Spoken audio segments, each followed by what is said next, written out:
EAGLES, Eagles.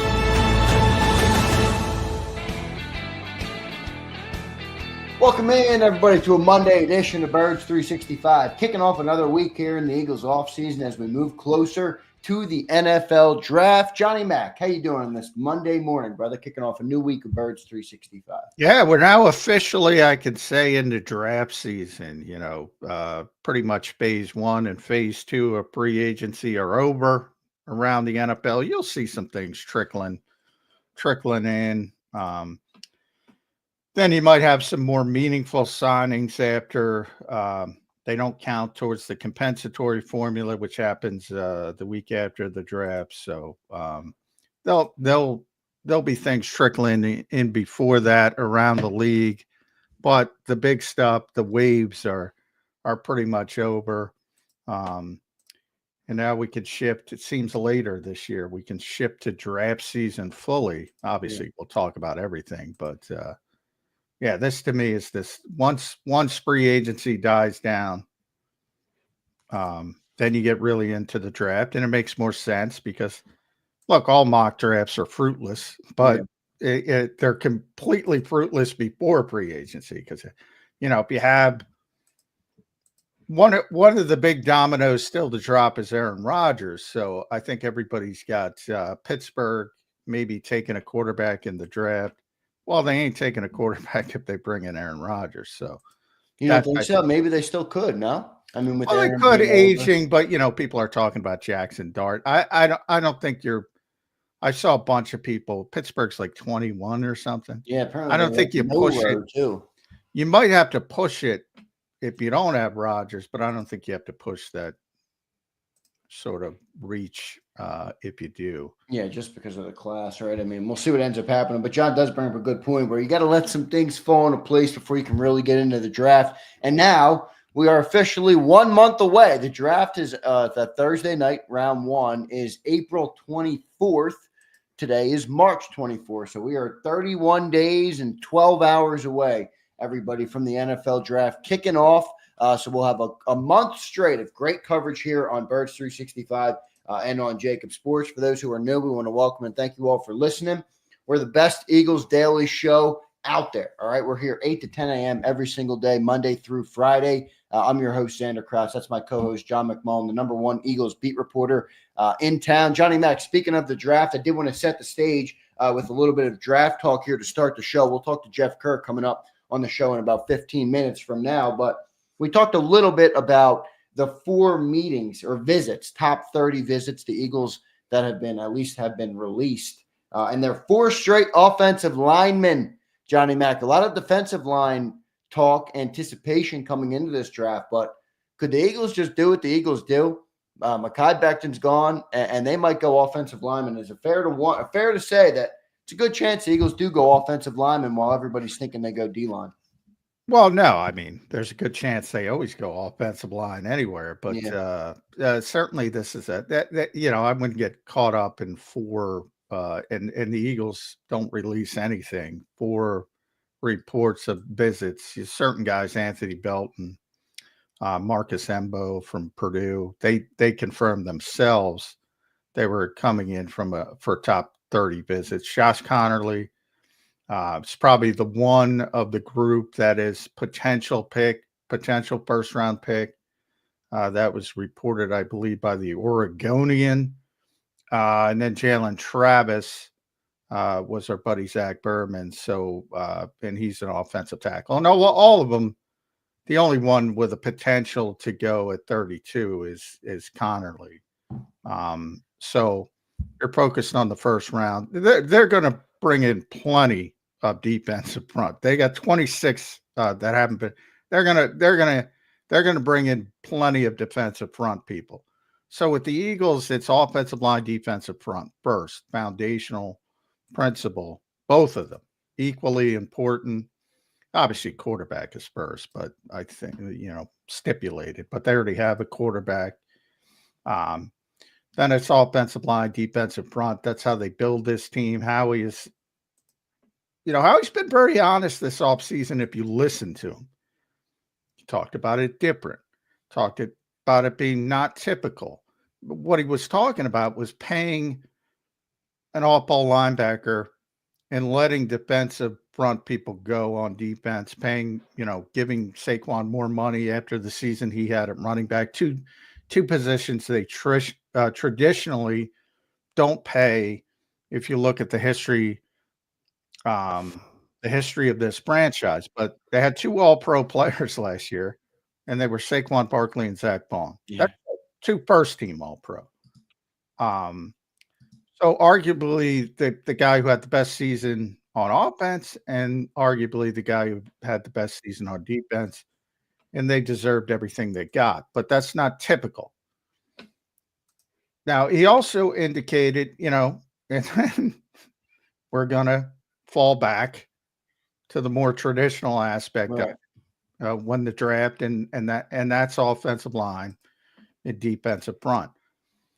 They have, if you talk about day 1 and day 2, nothing in life is guaranteed because you don't, especially when you're 32nd, because you're dealing with 31 other teams and their wants and their desires, and they might conflict with your wants and your desires. But if you're a betting man, bet on them getting an offensive lineman and a defensive front player, both on the first 2 days. Both. It is funny, Johnny Mac, how, we've talked about this philosophy of the Eagles for so long where, remember last season when we didn't know what Zach Baum was going to be, we talked about, has Howie gone too far with just kind of letting the linebackers go? And before Saquon, the question was being asked about the running backs, and then they both have that big of a season. It's on their way to a Super Bowl victory. There is a little bit of irony to that, how you have a first-team All-Pro running back and a first-team All-Pro linebacker in the year that you win a Super Bowl after Howie kind of devalued him, and it just fell into his lap that way. But it worked out, and he paid them both, and now we go on to the traditional build for the Philadelphia Eagles. I think it's going to be D-line, John, just because you obviously have so much to pay in that spot coming up in the future, and then you also lost 3 guys in that room. So it's going to be interesting to see. But last week we talked about some edge options, some people at 32. We're going to get some draft guys on this week. I reached out to Ian Cummings to get him back. I reached out to Rick Saratella, Johnny Mac. I want to get Rick on the show. I haven't talked to Rick in a little bit, so we'll see if we can get him on. But plenty of options at 32, John, for this team. It's going to be interesting to see how the board falls for this team, whether they move up or down. John, I haven't ruled out moving up. I think they could move up. If they like a player, they could package a couple of those picks and move up, in my opinion. I know you say it's more likely they move back, but I think they want to maximize their value. And if they like a guy, I think they're going to move up to get him. Well, that's, that I agree they want to maximize their value. And with the 32nd pick, that typically means moving down because you're trying to take advantage of somebody who wants to get the 5th-year option. So, right. Basically everything about the draft is odds. And that's why I say, the one thing Howie proved, and he would, say, hey, now there's 2 parts of this for Howie.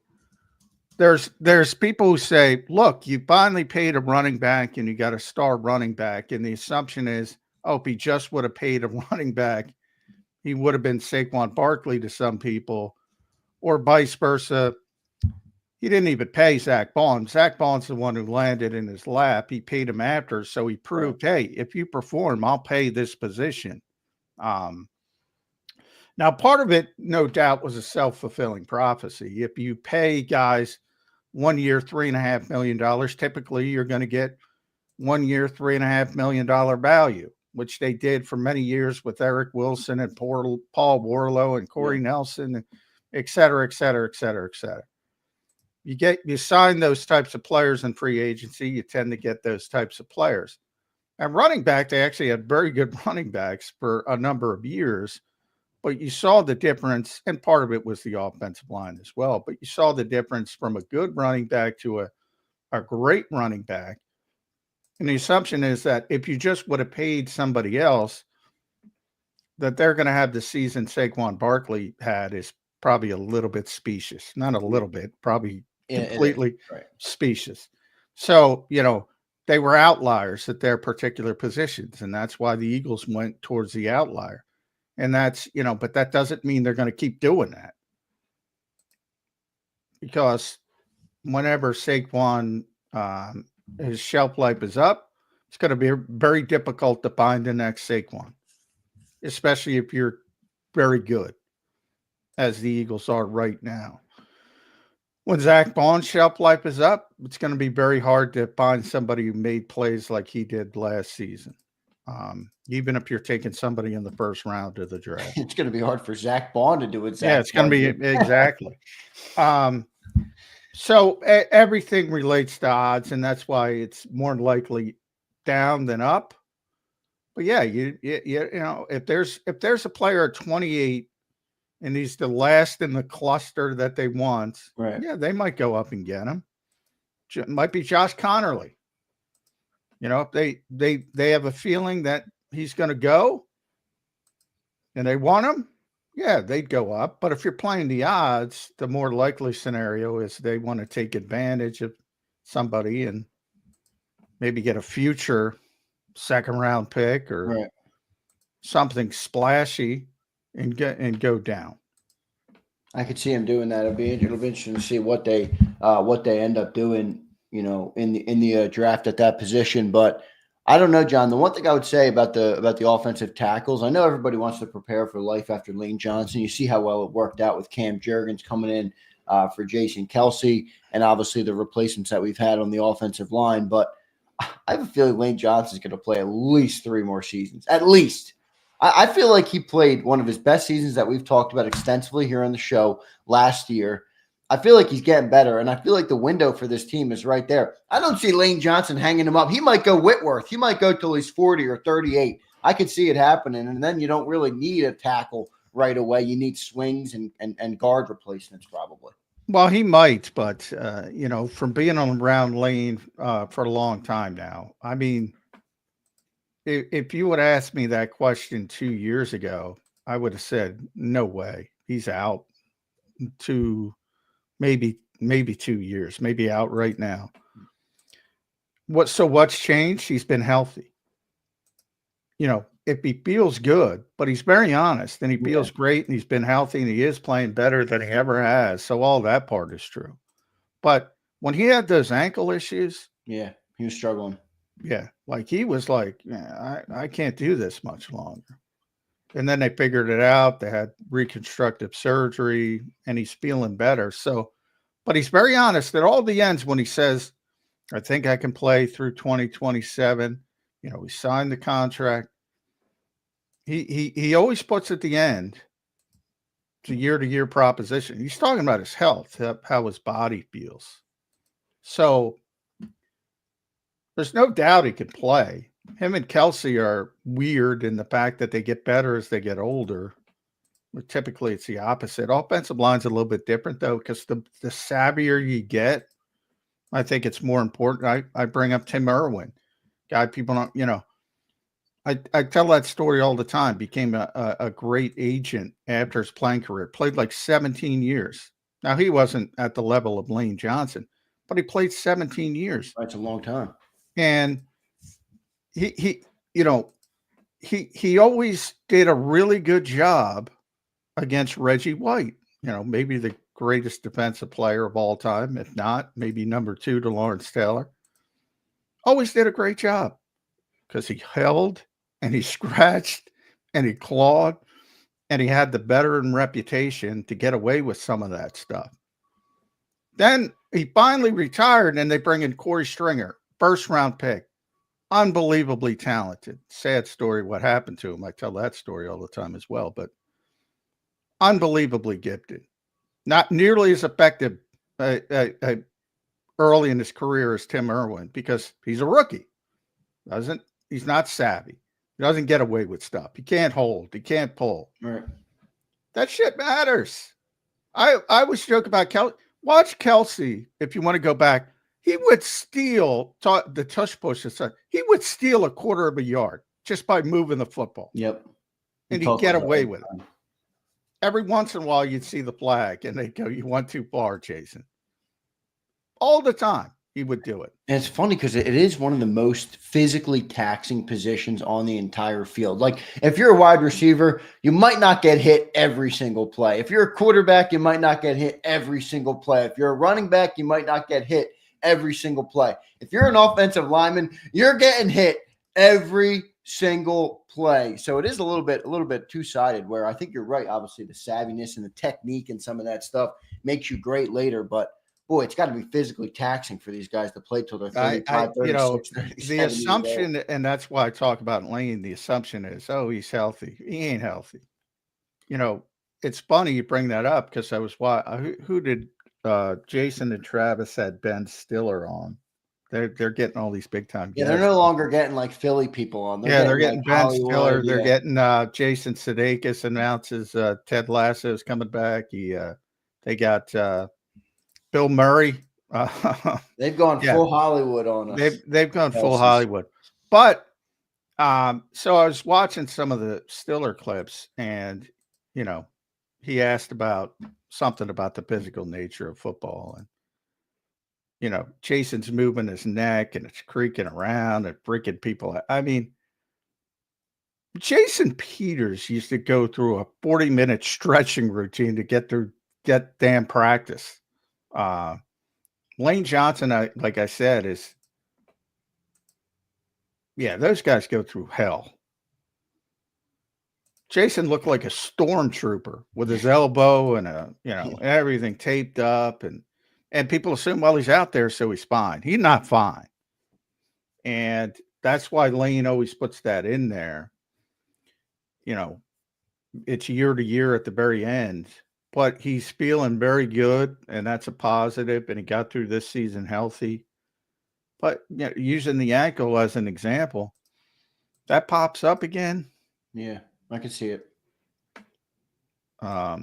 So anytime you get to that age and play that physical of a position, it's always year to year. Yep, I agree. The one thing I will say this about Lane. I think Lane is one of the more interesting guys who does press conferences. Not that he says anything that's going to get a bunch of headlines, but I do think he's very honest, and you can see the depth of his knowledge in some of his answers. I like to listen to Lane Johnson. Oh, I love talking. Yeah, I do too. I think he's one of the guys that look like, some people are bored by offensive linemen or whatever, but I love listening to Lane. I find him to be very honest and very knowledgeable. This is 32 teams. The most interesting people to talk to are always the offensive linemen. Always. Good, bad, and they just happen to have a bunch of good of them. Bunch of good ones here. They're always, I don't know what it is, but they're always intriguing to talk to. With Lane, I mean, you learn a lot about the game, a lot about the preparation of the game. Toe spacers. I had a 20-minute conversation about toe spacers. And, Nolan Smith brought it up. It was a funny press conference from Nolan Smith because he taught Nolan Smith about toe spacers. And Nolan Smith went off on this tangent one day and he was looking at a female reporter, which is kind of weird, and the female reporter had sandals on. He's like your toes are all crunched up. You got to spread out your toes. And he's telling people when you're sitting, if you're sitting, spread out your toes. Because for football people, and Lane described it as, if your feet hurt and it sucks to play football. That's a direct quote from. It's also a leverage thing too. People have been talking about that. Like back in the day, I guess when we were a more primal creature than we are now, your toes were much more spread. It was for balance. It was for trucking the land. Oh yeah, exactly. Yeah, it's a whole thing, but it's something I think the average person doesn't think about. And NFL players are very keen on it. And he was the first one that clued me into toe spacers. Bird just checked in. He's like, "What the hell are we talking about? Toe spacer? It's the off season." He knows. Yeah, he knows about the toe spacer comments. But no, I do find Lane to be very interesting. It's going to be very interesting. Speaking of it, to see what the Eagles do in the NFL draft coming up. 31 days and 12 hours, Johnny Mac. So in 31 days and 12 hours, the first round of the NFL draft will be just kicked off. It's 8:22 in the morning. So at 8:22 at night, we'll be just underway. You might know the first or second pick by that point. Will it be Cam Ward? Will it be Shedeur Sanders? Will it be Travis Hunter? We will see. 31 days, 12 hours out, everybody, from the NFL draft. Now we have Jeff Kerr set to join us here on Birds 365. Let's go to Jeff now, joining the show. Jeff, welcome to the show, man. Welcome to Birds 365 on this Monday morning. How you doing, Jeff? How was your weekend, brother? It was great. I didn't have to talk about the NFL. Well, you're back. You have to talk about. Did you think you'd get started hearing about toe spacers? I got on a Lane Johnson tangent. Yeah, you know what? I saw that when I jumped in the green room. I'm like, oh, it has to be about Lane Johnson because he's the only one I could think of who would say that. Well, lo and behold, it was about Lane Johnson. Then Xander's giving me a countdown clock for the draft. I'm like, I can't wait for the draft to be over. This is the worst time of the NFL offseason. Wow, really? Why do you say that? I disagree completely. I hate mock drafts. So you don't like the speculation. See, I'm not a reporter, so I have a little bit more fun with, it's subjective, Jeff. So everybody can come up with every scenario in the world and try and make it plausible to as many people as they can. I love the whole, let's do a mock draft with trades in it. Yeah. Oh, my God. Oh, my God. Oh, my God, dude. You're preaching to the choir. Those are terrible.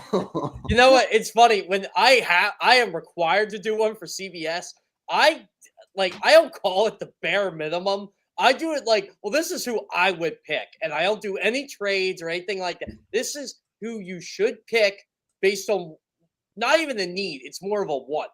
And I'm like, okay. And somehow I get like 8 or 9 of these things right. And I'm like, how? How did I just do this? See, it's funny, Jeff, because if I didn't know that about you, I would have guessed, just based on the way you love football, you love sports, you love what you do, I would say Jeff Kerr loves to make mock drafts and put them up on CBSSports.com.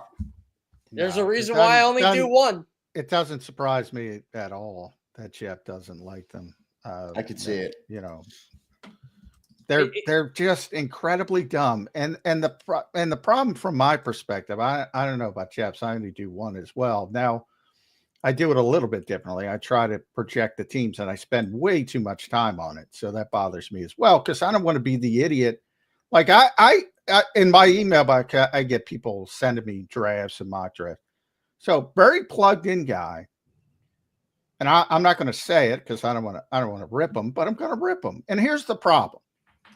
You can't be tuned in to 32 teams. And obviously I'm very in tune to the Eagles. And it's hard. It's very hard to be tuned. And Jeff's got to do it more. I used to have to do it from a national Jeff's got to do it from a national perspective. I don't have to do that anymore. But this draft had Luther Burden going to the Eagles at 32, the wide receiver from Missouri. I can't guarantee a lot, but I guarantee the Eagles aren't taking a wide receiver at 32, barring the trade of A.J. Brown that everybody wants to turn into a self-fulfilling prophecy. However, that wasn't the thought process. At least if you throw that in there, I'd say, all right, well, that makes some sense.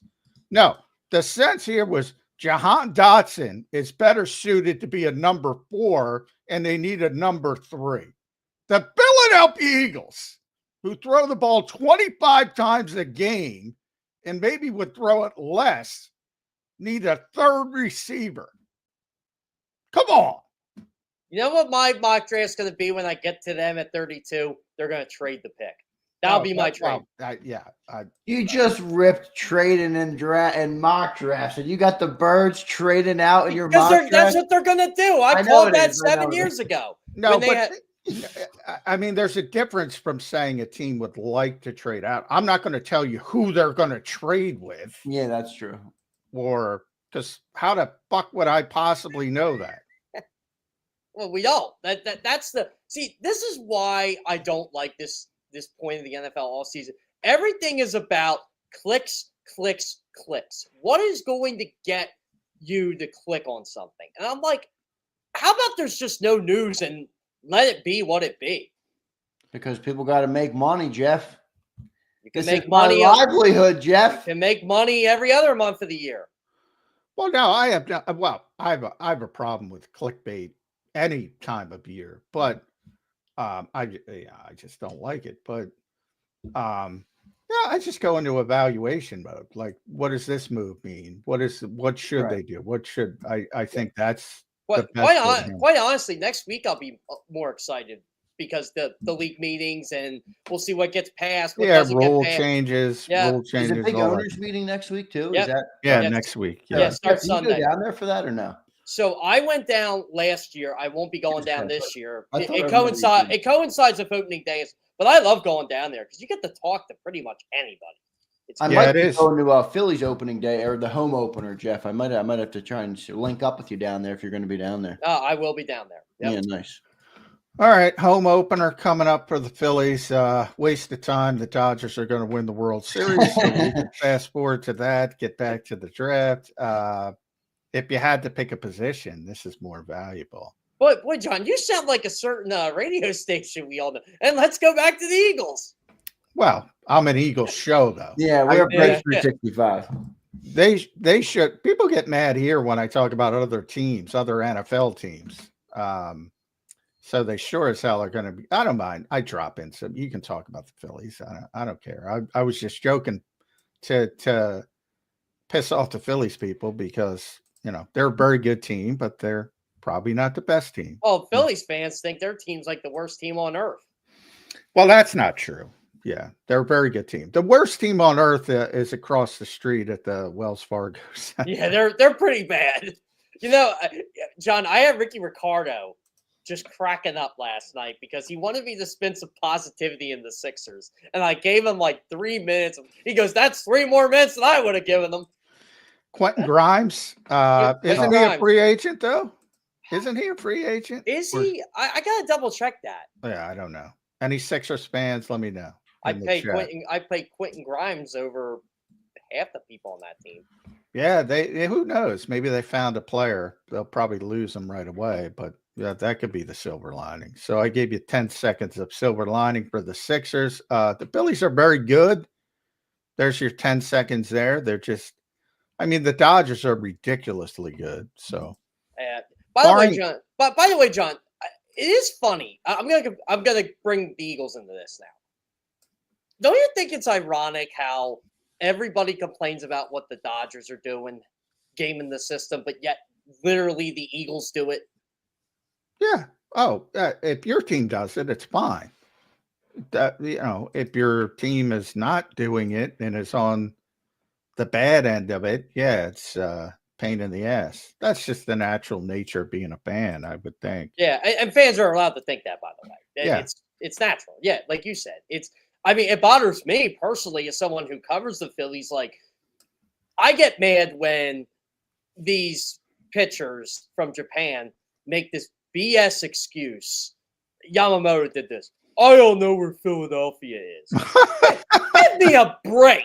I can name 10 cities in Japan. Shut up and just say, I wanted to go to the Dodgers because it's close to where I'm Well, there's a lot of dumb baseball players, as you know. So Yeah, I could believe he doesn't know where Philadelphia is. I could believe that. He's lucky he could throw a forkball. He had Dodgers or New York. Those are the only 2 cities that Yeah, people in Tokyo, especially young people, yeah, they don't. Yeah, Well, especially when you come to America, they have no allegiance to America. So they come to Yeah. America, they want to maximize their earnings and their play. They're going to the Dodgers or the Yankees. Let's be real. That's where they're going. I used to laugh and again, this is back when I was in college. Remember Daisuke Matsuzaka? Oh yeah, so Daisuke was an awesome pitcher in the world. the gyro ball. Yeah. Oh, never existed. By the way. Yeah, exactly. I love the guy, right? Like I loved watching him pitch in the World Baseball Classic, but I didn't think it was going to translate to Major League Baseball. The fact that Boston paid a $51 million posting fee and then had to pay him a huge contract, and Adam Eaton was just as good as he was. That's how. Oh yeah, he wasn't that good. No, all those Japanese, not all. Hideki Arabu, all those Japanese. They had these big reputations, and they'd come over and they go, all right. Some of them were good. You guys had Hideki Matsui until the 2009 World Series. He wasn't. Yeah, he killed the Phillies. Yeah, he did. And I'm like, the guy can't even run the bases. Now that guy was good. He was a good hitter. He was a good hitter. I would like to see him like him and Ichiro. I would love to see them. Ichiro is maybe. You got to go back to, people are going to get pissed off, but you got to go back to Rod Carew or maybe Wade Boggs for a hitter, a pure hitter like Ichiro. The fact that Ichiro got 3,000 hits in the majors and when he debuted is just beyond incredible. Yeah. If you count his Japanese stuff, he's got more hits than anybody ever. Yeah. And I don't. What did he end up with? Like 1,200 hits in Japan or something like that? Yeah, he's over Rose. I know that. Yeah. How many years did he play over there? Like, how many years could he more have played in the MLB? He started at 18. I think he came over here at 28. So it was at least 11. Yeah. He came over here. All those years. He came over here. He was almost 30, and he got 3,000 hits. Yeah. And he was a power hitter in Japan. He changed his game. That's what I love about him. Well, you can still. There's a viral video of him just smashing. I mean, he could have hit 30 home runs a year if he wanted to. Yeah. I don't think anybody's ever going to get 262 hits in a season again like he did. That was incredible. Yeah. Like I said, you got to go back a long ways. Yeah. Rod Carew, maybe. If you want to go all the way back to Honus Wagner. Hey, do we want to go that far? By the way, anybody on the show has a Honus Wagner baseball card. Yeah. I don't think you need to worry about working anymore. Yeah, Pete Rose. I mean, Pete, 4,000 whatever hits. But Ichiro's one of the best pure hitters I've ever seen. Maybe the best. In my lifetime, he is. Yeah. Anyway, there's your baseball talk. You can get that. Yeah. We're done now. You can get that from Jeff at CBS Philly, and when he's on WIP, you can get his baseball talk. Here, we got to talk about football. So 32. You're right. I'm with you. More likely, the Eagles are going to trade down than trade up, but everything is dependent on. You got to worry about 31 other teams and where they're going. But if I'm playing the odds, Jeff Kerr, I'm going offensive line or defensive front. And because the defensive front, and this is about the first pick, whether it's 32, whether it's 28, whether they move down and it's 40-something, I'm going first player defensive front. What is Jeff Kerr going? I still feel they're going to trade for an edge rusher at some point with all these. Boy, I got to believe they're going to add something. Yeah. You have 20 draft picks over the next 2 drafts. I think it's like 11 in the first 3 rounds. They're not using all those picks. They got collateral. They have a chance to actually get somebody. But I still think, I agree with you, John. I still think they'll go after an edge rusher regardless. So they might. They trade up, Jeff? I'm with you. I think they could. They could if there's a guy they like. I wouldn't. They got all these people to pay. So these first picks that they have this year and next year, they're even more important than they were the previous years, and they hit on those picks. They need to hit again because they need to get cheap production. So I said to John, if they like a dude, I got to think they're gonna package some picks. I'll tell you what. Right now, Howie Roseman with draft picks, if he's at the roulette table, he's hitting red the entire time, man. I mean, he is cooking on draft picks, man. It's hard to believe he could continue this level of success because the last 4 years have been insane in the drafting. Oh, by the way, if you count 2020, which was a terrible draft for them, they still got Jalen Hurts. Yeah, you got Jalen Hurts. So you made up for like every other pick. Exactly. And by the way, the last time they started at 32, they went 5 for 5. Nobody gives them credit for that. I was just talking about that with Devontae Maddox leaving for Detroit. That's right. I should mention that. Dallas Goedert, 2nd round. Josh Sweat and Devontae Maddox, 4th round. That is a heck of a haul. Matt Pryor, 6th round. Jordan Mailata, 7th round. Woo! By the way, and by the way, all are in the league too. Matt Pryor's still in the freaking league. Now, he hasn't signed anywhere, but if he signs somewhere this year, he will go over 100 games as an NFL player. That's a successful pick. Yeah, people don't get that. Well, who's Matt Pryor? He's a 6th round pick. As a personnel person, you're say that's a gold star. Yeah, that's a gold star. If you find a guy in the 6th round that plays 100 games, now people will go, what about Jason Kelsey? Yeah, that's a triple gold star. Yeah. Oh, when you I find a almost Hall of Famer. I almost lost it last week, John. I got an X story for you, and it has something to do with longevity of games played. So when I put up Brandon Graham's records with the Eagles, someone goes, "What's so impressive about playing long? It doesn't mean you were good." I'm like, he played 200 games in the National Football League. Only 39 people have done it. Yeah, and nobody's done it for the Philadelphia Eagles. Nobody's played as many games as Brandon Graham. Come on, like Yeah, that should be a giveaway. yeah. Well, it's like people tell me Avante Maddox wasn't good, or as the geniuses on X say he was ass. Yeah. I told the guy off. I said, well, you know what? That's fine. Go. You're still in the mode. It's funny because I'm in the mode where if somebody says stupid, I just completely mute them. But I acknowledge it took me a long time to get there. It's difficult, but you will get there, Jeff. This is my philosophy on things. If you want to be stupid, that's fine. I'm gonna make you look really stupid. You want to be dumb? Fine. Again, the D students run social media. It just is what it is. It is. These students, you're giving them. I don't think there's a passing grade there. I'm trying to be a little more optimistic. Yeah. Well, all right. Defensive end, because I'm glad you brought that up. Edge defender, whatever you want to call it. If they draft one, let's use Zander's scenario, and they like James Pierce, or they like, and he falls because he had a shitty combine, or Shamar Stewart, and he falls because of the opposite. He had a great combine, but he had no production at Texas A&M. Or even throw in Jalen Walker if he falls because he's from Georgia. And that's what the Eagles do.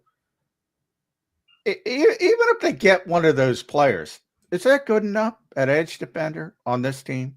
I don't think so.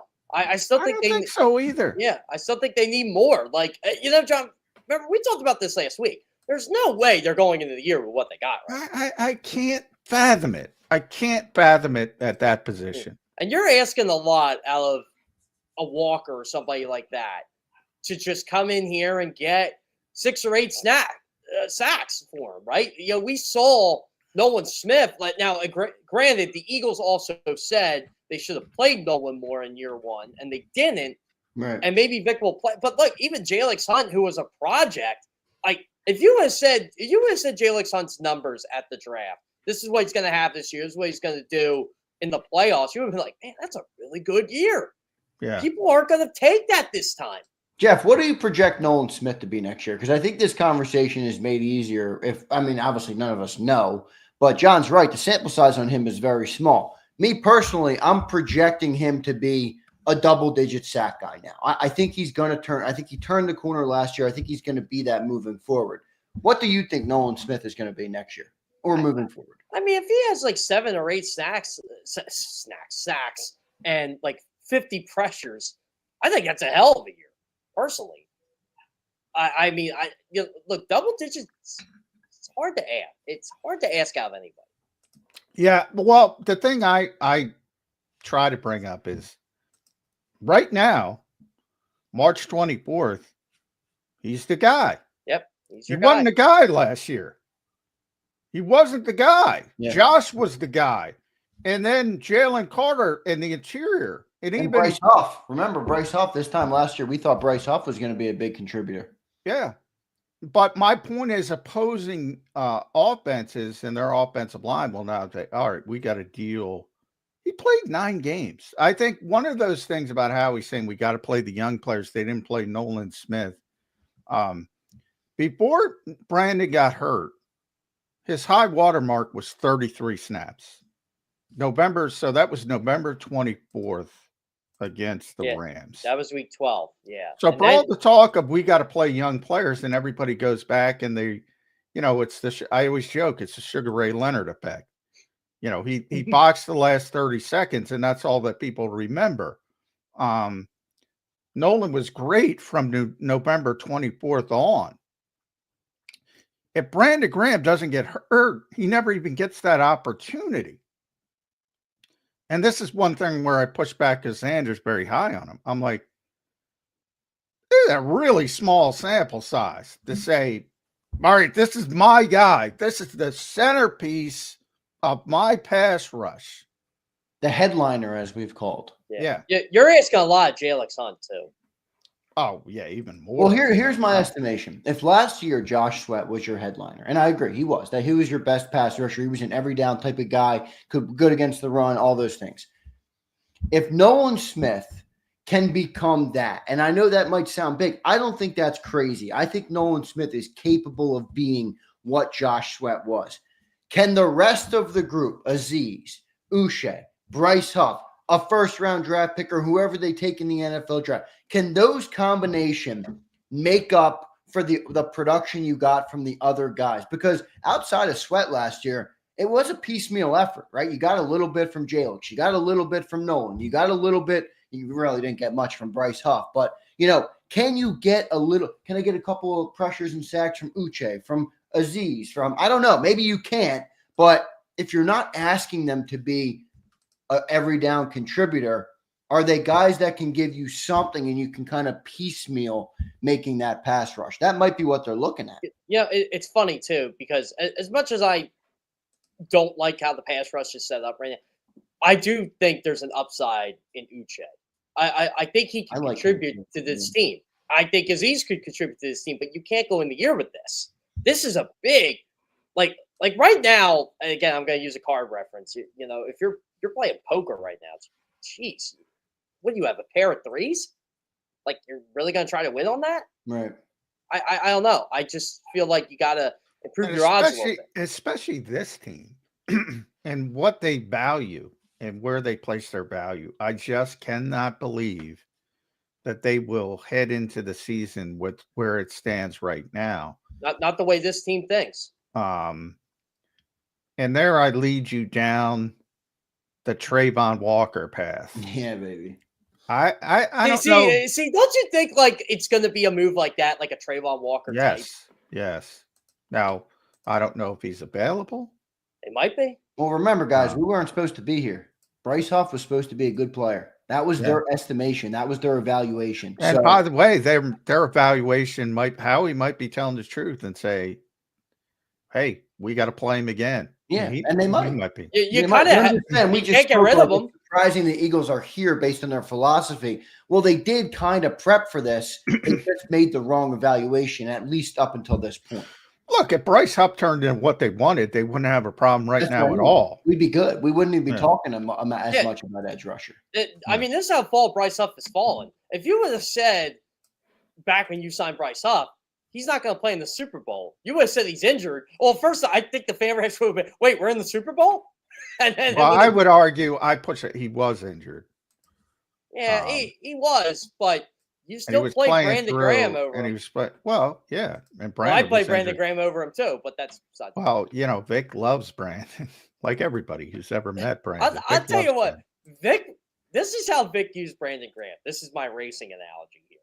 There was nothing left in the fuel tank, and Vic's like, "I'm going to get every little ounce out of that." Oh, he admitted he was going to play him. That's why I've said very early on, Zander can attest to this. I said it's going to be counterintuitive, but he's going to play more this year, Brandon Graham, because he announced that this was going to be his last season. Man, Vic pretty early clued me into, I'm going to play. And he did before he got hurt. Up till he got hurt, he played him more than everybody expected. And that was the reason why, because there was no need to keep him on a pitch count because he wasn't coming back. By the way, John, have you and Zander talked about this at all? Do you think there's any – I've been not saying I'm hearing rumblings, but people are trying to connect the dots here. We knew the Eagles were interested in the guy last year. Do you think there's any chance Justin Simmons ends up here? Oh, yeah. Big chance. Yeah, but after May. After the draft, yeah. So I think it's Monday or Tuesday after the draft. It no longer counts towards the comp pick formula, so they have to wait to then because he's going to make too much money. I'll tell you what. Again, I'm hitting the guy in the face on the way out the door, but boy, is that a 180 personality from CJ? Yeah, it is. And Vic loves him. Look, somebody else might come in with major money and, he might go in a different direction. But I think there's a good chance. But that's after the draft, Justin Simmons. Yeah, and because you're not giving up a comp pick for him, and they're not going to want to do that anyway. But yeah, I think that's very possible. I still think there are a couple guys they could get. There are a couple free agents left I still like, but no one's going to sign these guys right now because of the comp pick stuff. Yeah, exactly. That's Chris Long territory, LeGarrette Blount territory, Mekhi Becton territory. That's May signings. Jeff, it's a young man's game, but you get the feeling at all that they're almost too young. Like if you think about it, you lost Slay, you lost BJ. Sweat was the oldest guy in the edge room. He's out the door. Your leader in that room is Nolan Smith. What's Nolan Smith? 24, 23, 24 years old? Is he 24 yet? I don't know. But he's 24. He turned 24 in January. Yeah, so there you go. Yeah, he just turned 24. I mean, this is a young football team, Jeff. Even on the offensive side of the ball. Wait, now Goddard might be gone. Now, it hasn't happened yet, but we're speculating it might be. I mean, who's your oldest guy on the offense? Saquon Barkley, I think. I mean, this is a young football team. I kind of like the whole you're taking a step back to take 2 steps forward. Yeah, I like that too. But how quick will they take the steps forward, I think would be the question there. Yeah, I mean, you've still got the core guys in place, right? We're talking about offense. Their offense is still ridiculously young, as you said, Zander. I mean, one guy I'm really hoping pans out is Kenyon Green because I liked him a couple years ago, and I just think Houston's a disaster at developing offensive linemen. I mean, I'll give Laramie Tunsil a lot of credit. He was like one of the better tackles in football, despite the disaster around him. So. Yeah. I'm with you. I mean, I think there's a good chance that I've said it. The Eagles lost Fred Johnson as well. That was a big loss, which I think people snicker at. Whatever. That's a pretty good swing tackle. So now you got to replace right guard. You got to get a swing tackle. I think the assumption is I'm going to throw this at you. I loved this, John. The assumption is Tyler Steen's going to be a guard. Now, he was a tackle his entire career in college, played 4 years at Vandy, 1 year at Alabama, played right tackle at Vandy, left tackle at Alabama. So he's played both, but his arms were too short. I think they were 32 and 5/8. So everybody projected him inside to guard at the end if that's what they do. It's like Marcus Embo, who's in for a visit. His arms, he played tackle, but his arms are too short, so he's going to play guard at the NFL level. Yada, yada. I've always seen Tyler Steen, when he takes tackle, he's far more comfortable at tackle. So if Jeff Stoutland can get Kenyon Green up to speed, he's your right guard. Tyler Steen's your swing tackle. Like it or dislike it? I like it, personally, because you're replacing Fred Johnson with an in-house player that can play. In a way, he's kind of like Tyler Steen's kind of like how Jack Driscoll became for this team for a lot of years. Like you could play him at tackle if you needed to. Probably would have been a quote-unquote better fit at guard, but I trust Tyler Steen if he has to go out there and play a game, just like I did Fred Johnson. I kind of like it. And, they might draft a tackle. They've already brought in 4. They brought in 4 already. Yeah. That's we're talking about top 30 visits. Well, by the way, I do get excited for them. I do like the top 30 visits because it seems like who they're interested in or what direction they're going in, which we kind of know, but it's like, oh, that's the player they're connecting.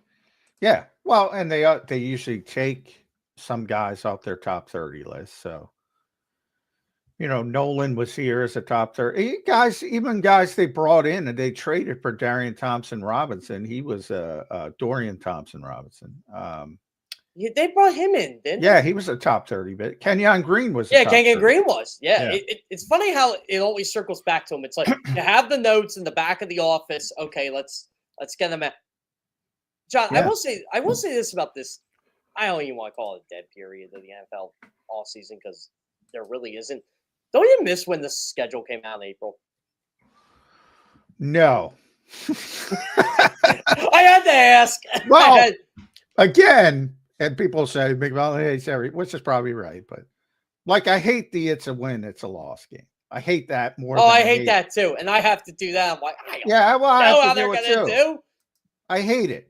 Now, Jody used to. I like Jody's exercise of, when you project a team 11-6, if you're forced to go up one or go back one, I'd like that. Yeah, that is a good exercise. I'll tell you what, John, and you've been on this show before when Jody was here.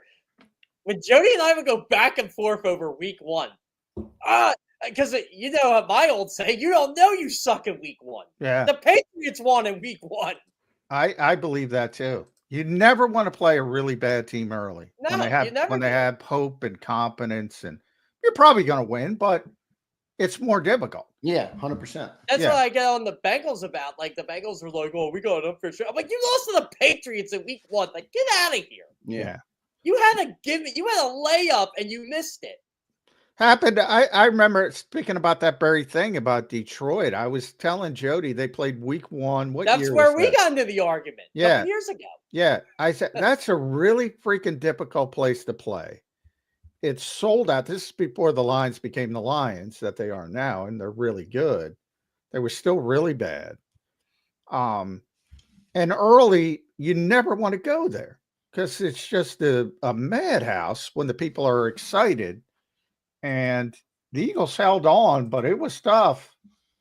It was tough. It was a tough game for them. I had to fight off the crowd last week because I had to rank all 16 NFC teams after the first wave of free agency. And I do laugh how this team's fan base agreed with me, but no one else did. I put the Rams, I think, 5th or 6th. I can't remember. And my reasoning was they still can't stop the run. Saquon Barkley is still running. They can't.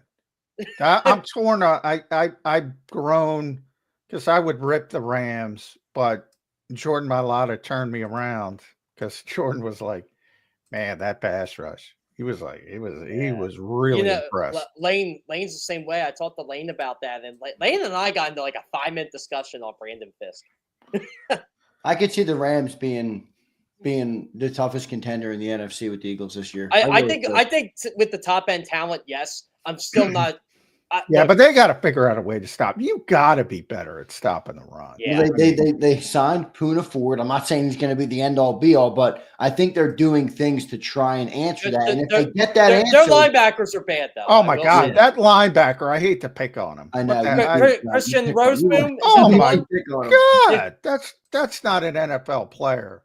No, and he signed. He was a free agent. They let him walk. Really fast. Yeah. Oh, well, they drove him to the airport, but he's probably not. I'm probably being too harsh, but he was not good. He is not a starting NFL linebacker. No, John, do you still think ran by him a couple of times? John, I put Detroit at number 2. Would you agree with that?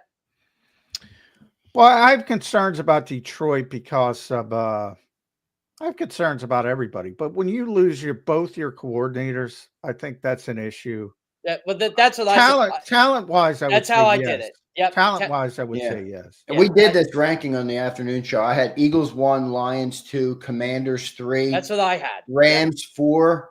And I put the Packers 5 over the Vikings because I don't know what the Vikings don't have a quarterback.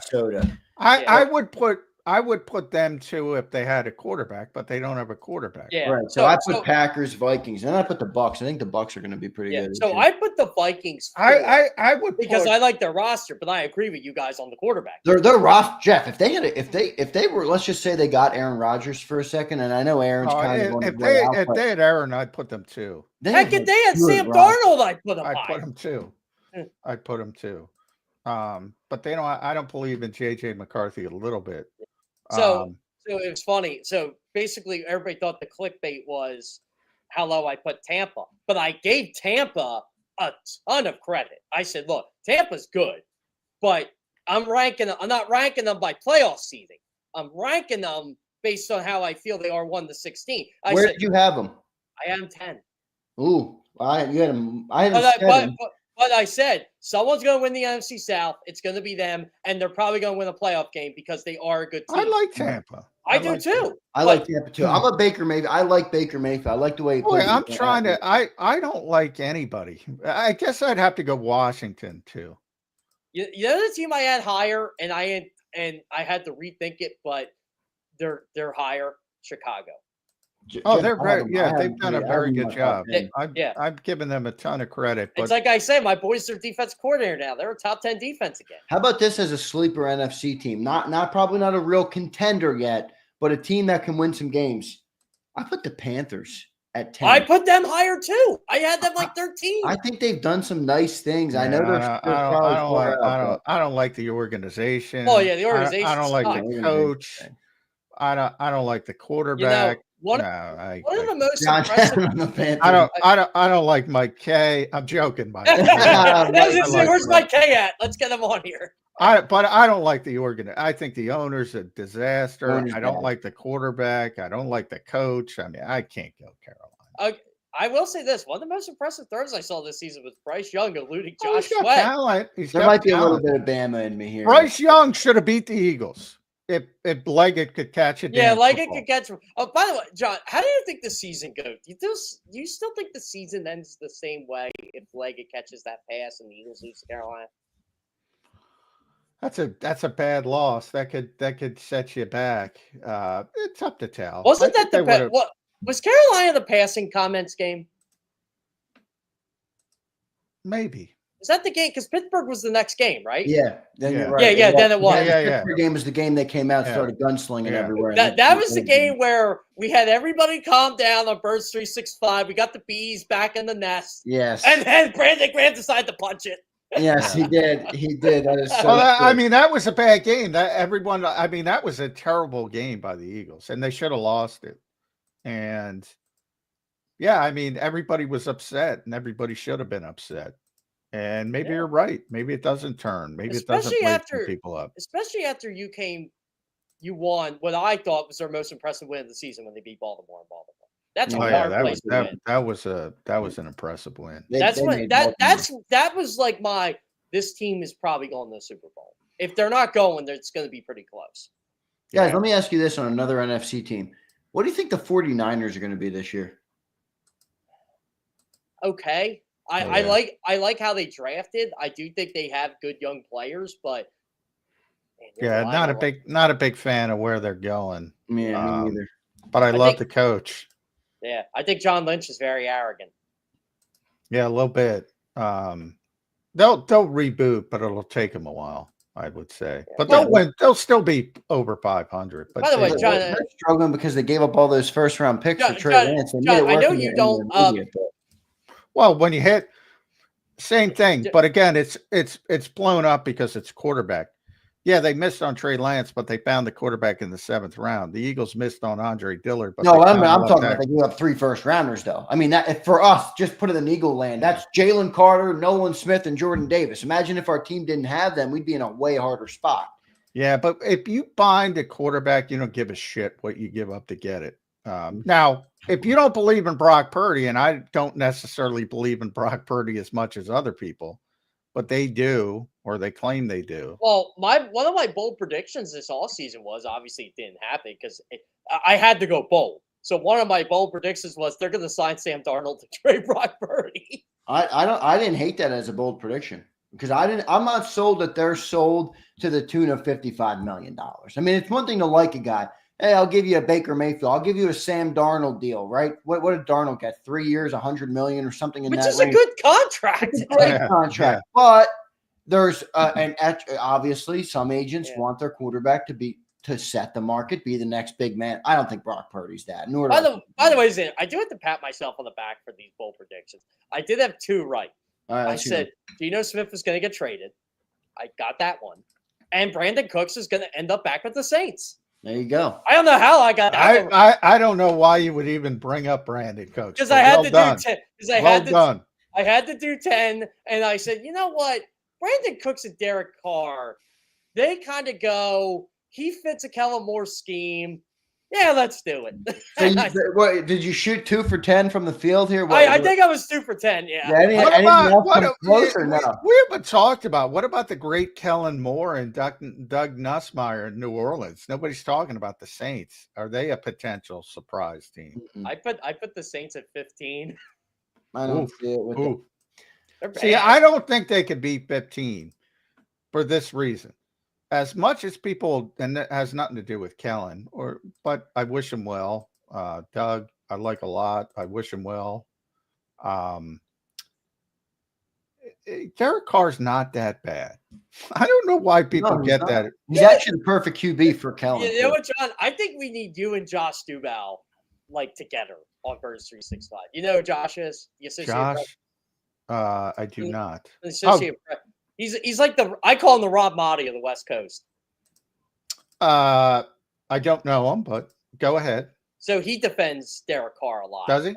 Yeah. Well, I think people lose. I do the same thing with Darn. They're good quarterbacks. Are they great? No. But you can at least do something with Yeah, it. people have a tendency to go too far one way or Yeah. the other. Yeah, John's bringing them back to the middle. You know, I always love the people that go, they're mid. I'm like, mid isn't bad. Yeah. Everybody thinks I hate Geno Smith because I said he's the definition of mid. I said, I'm not saying he's bad. I just said he's mid. Yeah, Geno Smith is mid. I mean, come on. I'm happy for him. He revived his career in a big way, but he's definitely mid for sure. I say above average. He's above average, Which is probably the equivalent of mid, which is the new slang and terminology. Well, if that's the slang, to me, mid is middle. I think he's above the middle from my perspective.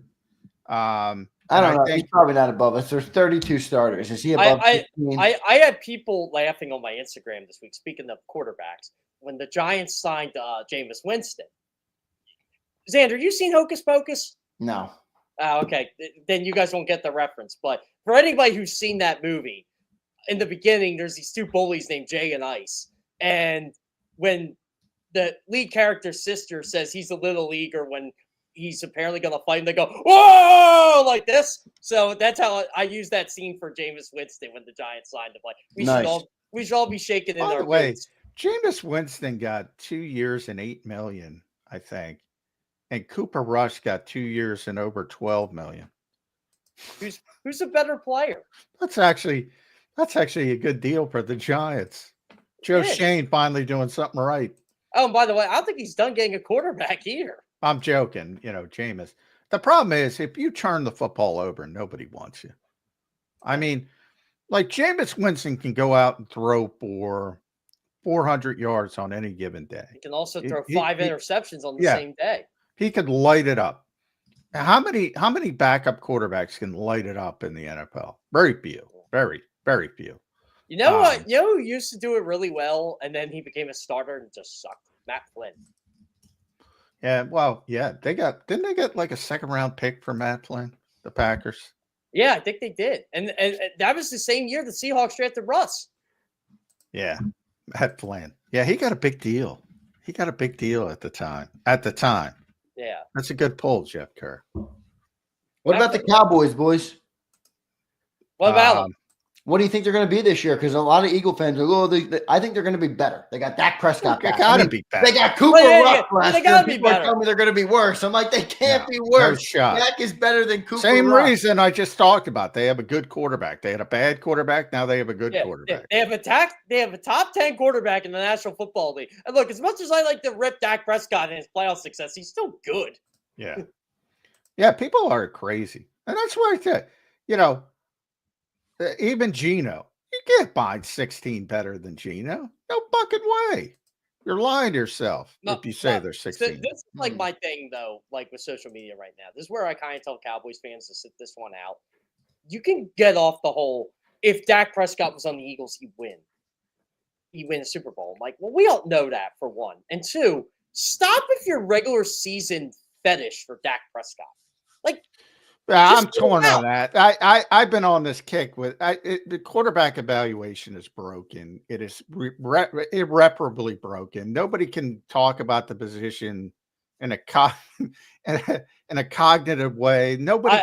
I would have joined in the fray for you, John, but I held out.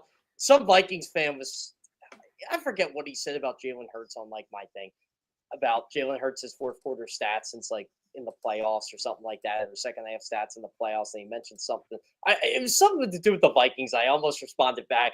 Jalen Hurts has more playoff wins than the Vikings have since 2000. Yeah, Just to, well, ju- but ju- that- ju- just to add on. first of all, and again, because people get hammered in because we're an Eagles show, Jalen Hurts is a very good quarterback. He A is. very good quarterback. He was a very good quarterback before he won the Super Bowl. He was the same player after he won the Super Bowl. And he's a clutch quarterback. And Vic Fangio had the greatest, because he was asked the same thing and never won a Super Bowl. Greatest quote ever.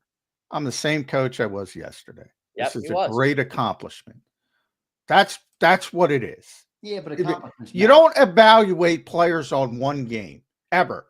Maybe the best. I was thinking about this because Nick Foles, and I was talking about personnel. Like, for personnel people, it's not difficult. I was telling Zander this. Maybe the best example of this was the 2018 championship game, the Nick Foles game where they beat Minnesota. You remember who Minnesota's quarterback was that year? Case Keenum. Case Keenum. Case fucking Keenum. I believe he was fourth that year in MVP voting. He was. The Vikings. Should not have played in that game, by the way. Well, yeah, Sam Bradford was healthy, but he hadn't played all season. But that was the year of the Minneapolis Miracle, Minnesota Miracle, whatever they called it. Yeah, And look, I agree. No, but here's the point, because I don't want to get. I got to make my point. Like, Minnesota knew after they weren't moving forward with Case Keenum. No. They knew he caught lightning in a bottle, and the same thing locally with Nick Foles. The Eagles knew they were moving forward with Carson Wentz. There was no fucking debate amongst personnel people, because they knew in Minnesota, they knew, all right, we caught lightning in a bottle. This guy's not good enough. We got to find somebody else. In Philadelphia, they knew, all right, this guy's more gifted, more talented. He's our starting quarterback. When he's healthy, he's ready to go. They both had phenomenal seasons, phenomenal moments up to where they got. Eagles went further. Nick Foles had one of the greatest Super Bowls ever. Nobody in the Eagles building was even, you could hear it on WIP, you could hear it in our mentions. Oh, you got to start Nick Foles. He won the Super Bowl. Not even a fucking discussion. Going back to this, I would have said, and look, I know this isn't how things work, but I would have told Carson Wentz, because of that injury, all right, this is what we're going to do. Come hell to high water. We don't care how bad Nick plays. You are not coming back until week 8. You are not coming back. We are going to make sure you are 100% healthy because you are our quarterback. Come hell to high water. We're 6-2. We're 2-6. We're 4-4. Whatever. This is the week you're coming back, and we're going to roll with you for the rest of the time. Well, they did. But Carson. It's ironic because obviously he got hurt very late in December. He tore his ACL. He tore his LCL as well. Very serious injury. Was not ready for week 1. No surprise. I forget whatever. When he took over. All I'm trying to say is it was never a debate in the Eagles building. Never a debate. And it shouldn't have been. When he was healthy, but, he was the starting quarterback. But accomplishments still matter, guys. Come on. Who said accomplishments don't matter? I still think part of the thing that ruined Wentz was when Foles came back and literally led him to the playoffs again. Well, yeah, Carson got hurt again, and then Nick had to come back in and did lead him to the playoffs. But again, I think people forget, because there's a lot of revisionist history. When he did get hurt in 2017, those final couple games in the regular season were so fucking bad offensively to the point that Doug had Frank Reich and John DiFilippo scale things back and change the entire offense to make it more RPO based, build it around what Nick was more comfortable with. It was bad, those few games. And then they took off and they weren't even good against Atlanta. Atlanta was the game they could have lost in the playoffs. I think like 20 years from now, everybody's going to be like, how the hell did Doug Pearson win the Super Bowl? I don't know. I think Doug did a good job here. I think he did too, but I think naturally people are going to think that. Just heaven forbid, Mike Lombardi is the voice of God for some people. Yeah. But then the next season, again, at the start of the season when Carson wasn't healthy, they weren't very good. And then he came back, and they were sort of mid, to use the kids' words. And then, Nick came back in. Carson got hurt. Nick came back in. They made the playoffs again, and that was the double doink year. By the way, that was a fun game, the double doink game. Yeah, that was a good game. Golden Tate caught the touchdown. Ran the wrong route. Caught the touchdown. Ran the wrong route. Yeah. Yeah. It's funny how that works. I think Nick Foles is legend. Yeah. Patrick Mahomes, when the Chiefs beat one of the famous things that nobody brings up, on the second corn dog touchdown, they weren't lined up correctly. They weren't. They've admitted that. Yeah. Oh no. Well, the NFL films had them mic'd up. You can hear it right on the field. They didn't line up right. Yeah. Yeah. So a bunch of that shit happens, and you either adapt and succeed, or you don't adapt. And Golden Tate ran the wrong route, and they succeeded. It's a great catch. Probably made the third-round pick you traded for him worth it. Yeah. Nelson almost beat me up over Golden Tate. Same with Dotson. Dotson had a big catch. Was Golden Tate the guy that was that how you triggered him? Yeah. Well, I wrote, and by the way, I was wrong, because Golden Tate was not very good here, but Golden Tate had a long history of being a very good player. He's a very good player in Seattle and Detroit. At the end here, he wasn't, he was a declining player. I simply pointed out, hey, I said to Nelson, I said, what are you mad at me for? I didn't trade for him. Howie traded for him. I mean, so he apologized to me, but and I get it when people, but I mean, from what Howie was signaling, he signaled that, hey, Nelson wasn't good enough. And we had to bring in Golden Tate, who was mainly a slot receiver. I think it was a logical way to look at it. Tell you what, Nelson is one of those guys. He's like Landon what's the guy's name that played for the Vikings? Who? Landon, the first round wide receiver. I'm drawing a blank on. Laquan Treadwell. Yes, that's it. That's it. I don't know why I said Landon. I was thinking of the Penn State line. Nelson's a much better player than Laquan Treadwell. I know, but they're still around. That's the irony of it. Is Laquan still around? Yeah, he signed. Wow. Yeah, he's done nothing. He's done nothing. Nelson's done something. Yeah, Nelson had a great Super Bowl. His best game here was the Super Bowl. He had a solid career, Aguilar. Nelson has the Eagles' postseason record for catches in the game. Nelson. Yeah, but nobody says Nelson Aguilar's one of the best wide receivers in football because he performed on the biggest stage. That, again, my point, I bring it up with Josh Sweat this year. Nobody, I could say Myles Garrett is better than Josh Sweat, and everybody goes, of course he was. I have like 5 theories on why Josh Sweat was not Super Bowl MVP, John. One I'll share off the record with you. But well, I'd like to give it to quarterbacks. Well, that's number one. It's Eli Manning should not have been Super Bowl MVP in Super Bowl 42. Not either. Yeah, I love that. Eli's the Super Bowl MVP. I'm like, you mean Michael Strahan and Justin Tuck? Justin Tuck. Yeah, exactly. Yeah. Like, come on. Yeah, exactly. But I can say that, who's a great receiver on a shitty team right now? Pick one. There's DK Metcalf. I could say DK Metcalf. Hey guys, DK Metcalf's better than Nelson Aguilar, and everybody. Oh yeah, duh. Why are you saying that? Either way, there is one receiver that's on that football team. I would love to say he's not as good as people say he is, and that's George Pickens. Yeah, I agree with that. Yeah, I think there's so much hype on George Pickens, and I'm like, I don't know if it's because he's from Georgia. Well, he's a big play guy. He makes splashy plays, and people. He's got a big personality and stuff, but I don't think he has the skill set, Jeff. That, to your point, like that's some of the best. Too, I don't like that.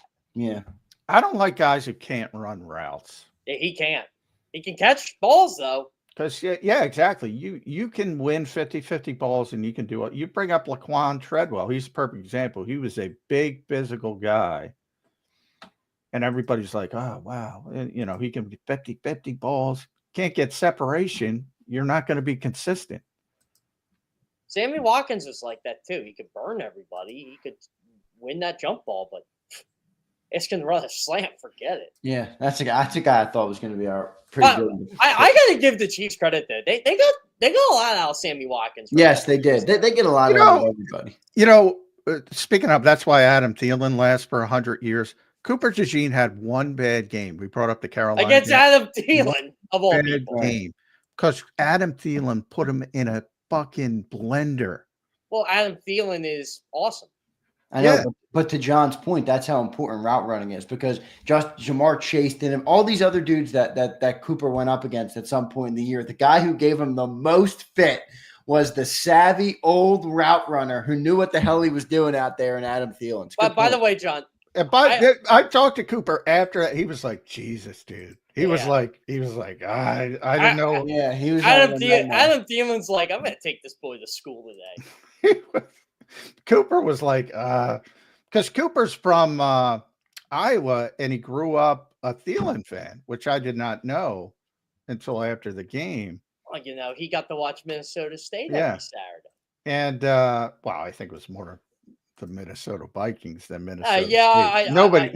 Nobody knew who he was at Minnesota State, but Hayden Fox did. Come on.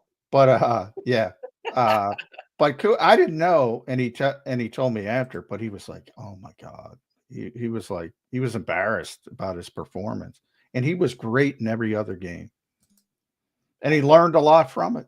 By the way, Cooper DeJean, man, consummate professional. That guy just any question you give him, he answers really well. It's like he was trained. Yeah, in a good way, though. Yeah, in a good way. Not in a Nick Saban way, which is don't say anything at any time. That's why John hates what was it? Quinyon Mitchell, someone asked him a question this year, and he's like, yes. Yeah. Oh, Quinyons. Yeah. I'm always like a Quinyon. I'm like, man, I got to really think of what I'm going to ask him just to get a sentence. Yeah, he's not a quote machine, but he's a very good corner. Very natural corner. I did get a good answer out of Quinyon though in training camp, and I got to I'll give myself a pat on the back for that too. When I asked him about, hey, Devontae's telling me about your trash talking. Oh yeah, he gave an answer. He's great, and Slay. I'm gonna miss Slay too, but Slay was like, because I think a lot of people look at corners. And my theory was it's much harder for young corners to play off coverage than press coverage because you got to communicate and off coverage. You get all these different zone coverages. You got to pass people off, even if it looks like man. It might be man match coverage with Bick. It's really difficult for young corners specifically, and that's why it was so amazing the way Quinyon Mitchell, Cooper DeJean played this season. And so one day I asked Slay, because Slay's honest, and I gave him my theory. And he said, yeah, 100%. 100% correct. Yeah. If you're a great athlete and you you're on this guy, that's easy.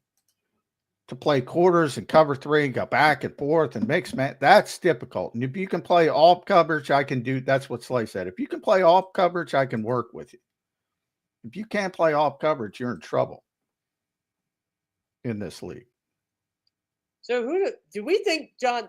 Do you think it's going to be Quinyon and Cooper like as your base corners next year? Yeah, base, but they rarely. Yeah, but they rarely use base. Like Cooper's still going to be in the nickel. Yeah. When they're in the nickel, Cooper will move. But when they only have two corners on the field, it'll be Quinyon and Cooper. By the way, that's my surprise next year. I think people are going to be surprised at Kaylee Ringo in a good way. Oh, I'm a big Kaylee Ringo guy. I think he's going to win the job, but it's going to be more difficult this season. Did he turn 23 yet? Yeah, I think he just turned 23. And Xander's right. They're young. They only have 4 players over 30 as we speak right now. It might be 3. And you lose Goddard. And one of them just got here, Charlie Hewlett, the long snapper. They're a little bit too young. Jake Elliott 30. He is one of the 30. Yeah. Okay. Yeah. Okay. So 2 special teams guys Who's the other 30? Dallas is one. Who's Lane the fourth? Johnson. Lane. Duh. Yeah. That's fine. I thought that Lane's was going to be the first guy you mentioned. Yeah, well, yeah, Lane. because I was focused on two of the 30 guys being special teamers in the kicker and the long snapper. I mean, it's crazy. This is a young team, man. It's a really young team. But I will say they're a young team that has more pedigree than most young guys, and that a lot of them are very accomplished in their career. You know, people say winning is a habit. Winning is a lifestyle. A lot of these guys have won at every level. And I know it doesn't matter for the pros, but now they have won at the NFL level. I think it's a pretty good group of young guys, but they're still young. I think that's why I was so impressed when the Patriots started their dynasty, because a lot of those guys on that defense were on the 96 team that lost to the Packers. Like Ted Johnson and a lot of those guys. Like, I was like, wow, this is an older football team, but they ended up winning 3 of them in that era. I think people are going to realize how good Slay was this year. Yeah, I think they are too. I think a lot of people know how good Slay is, but they don't want to admit it. Or he's a me guy, John. He's a me guy. Give me a break. Exact opposite, by the way. Yeah, I'm telling you, social media has a lot of people fooled. Well, Jeff, we and John, I'm happy you brought this up real quick. We'll close it out with this.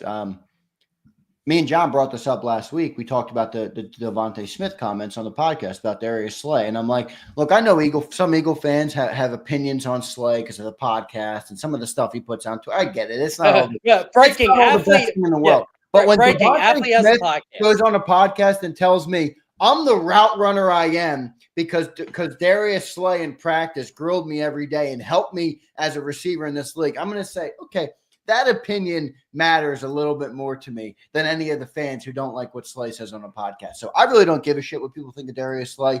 Based on the teammates and the people that matter's opinion of him, I like Darius Slay, and I don't think he should get much hate. But he's a captain for a reason. Whether you agree with it or not, it's what that locker room. And he was great this year for a 34-year-old cornerman.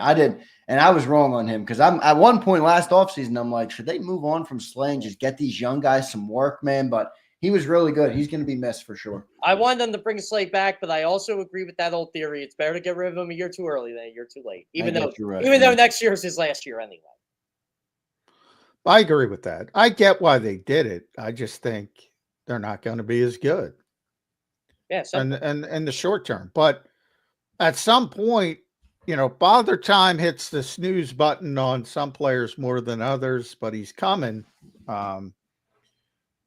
He always arrives. He might be late. Yeah, ask Aaron Rodgers how that's working out. Yeah, Tom Brady, most notable players like that. But even Lane Johnson, it's coming. I don't know when. You got to delay it. Usually when the body starts break down, that's what we're talking about. Is Barry Sanders like the only player ever where Father Time didn't hit him? Well, he left early. Oh yeah, he left. So we don't know if it ever hit him. Yeah, it would have hit him. I mean, but he left. He retired. You know who did the best Father Time impression in my? I only want to say in my lifetime, maybe all time. The fact that, and again, because he just passed away, George Foreman wins the heavyweight title, then loses it like 2 weeks later. Yeah, I'm not fighting that guy. I'm going to lose. I love that. Yeah, I'm not fighting him. Yeah. Oh, we want you to fight him. No, not doing it. Well, then you're going to lose your belt. I don't care. Rest in peace to George Foreman. You know what I loved about George Foreman? A bunch of his kids, he named them all George. He has a girl named Georgette, doesn't he? He's been on JAKIB multiple times, so I got love for George Foreman. Big George Foreman, man. I could watch him knock out Michael Maher any day of the week. It's awesome. Yeah. Just wore him down. Those were the days that interviews. Those were the days that boxing was boxing. A lot of young people probably don't know how important boxing was back in the day. I still say, in a way, George Foreman and Muhammad Ali killed each other that night they fought. They might have, yeah.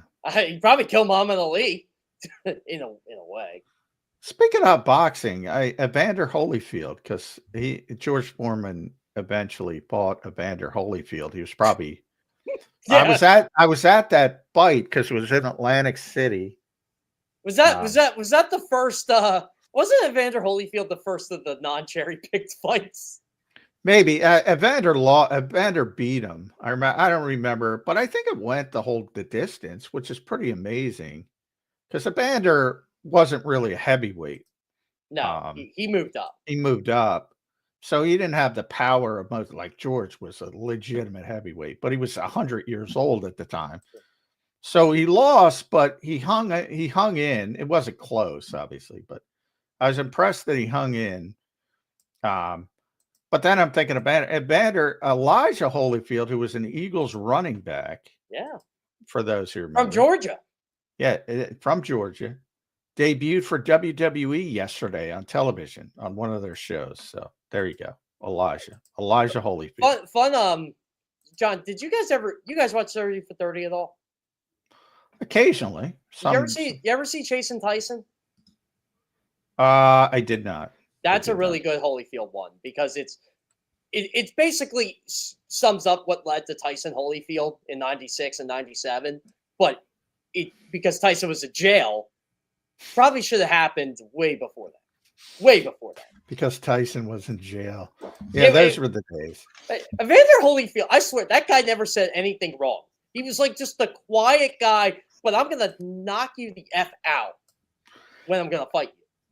There's one of the greatest upsets in sports in Philadelphia this weekend.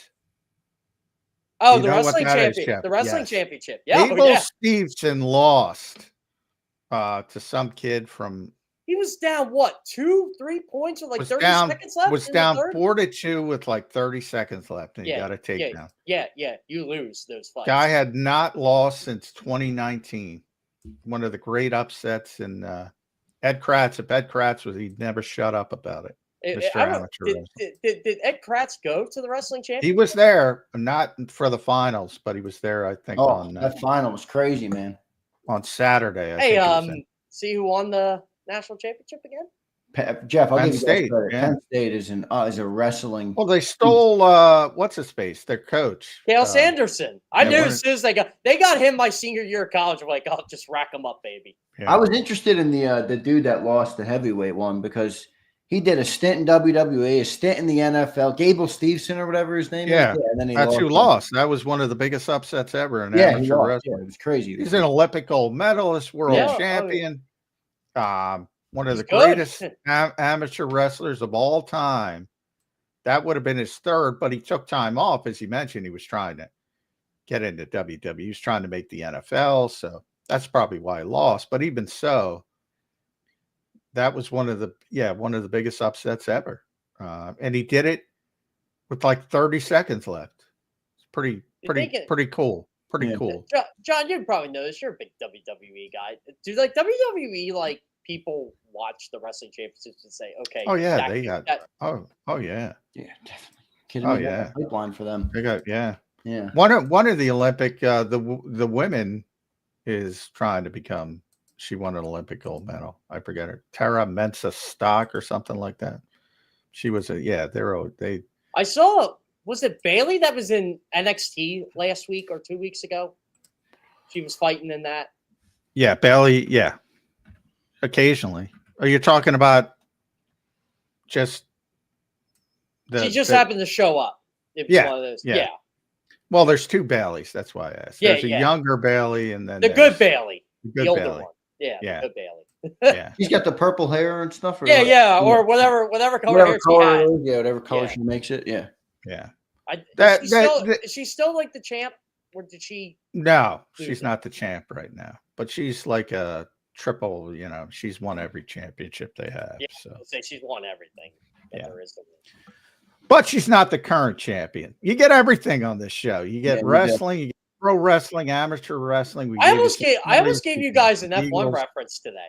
Oh, I would have been good. I watched the Grand Prix. Well, I didn't. I watched the. By the way, did you see Liam Lawson's comments, Zander? No. Oh, what an asshole.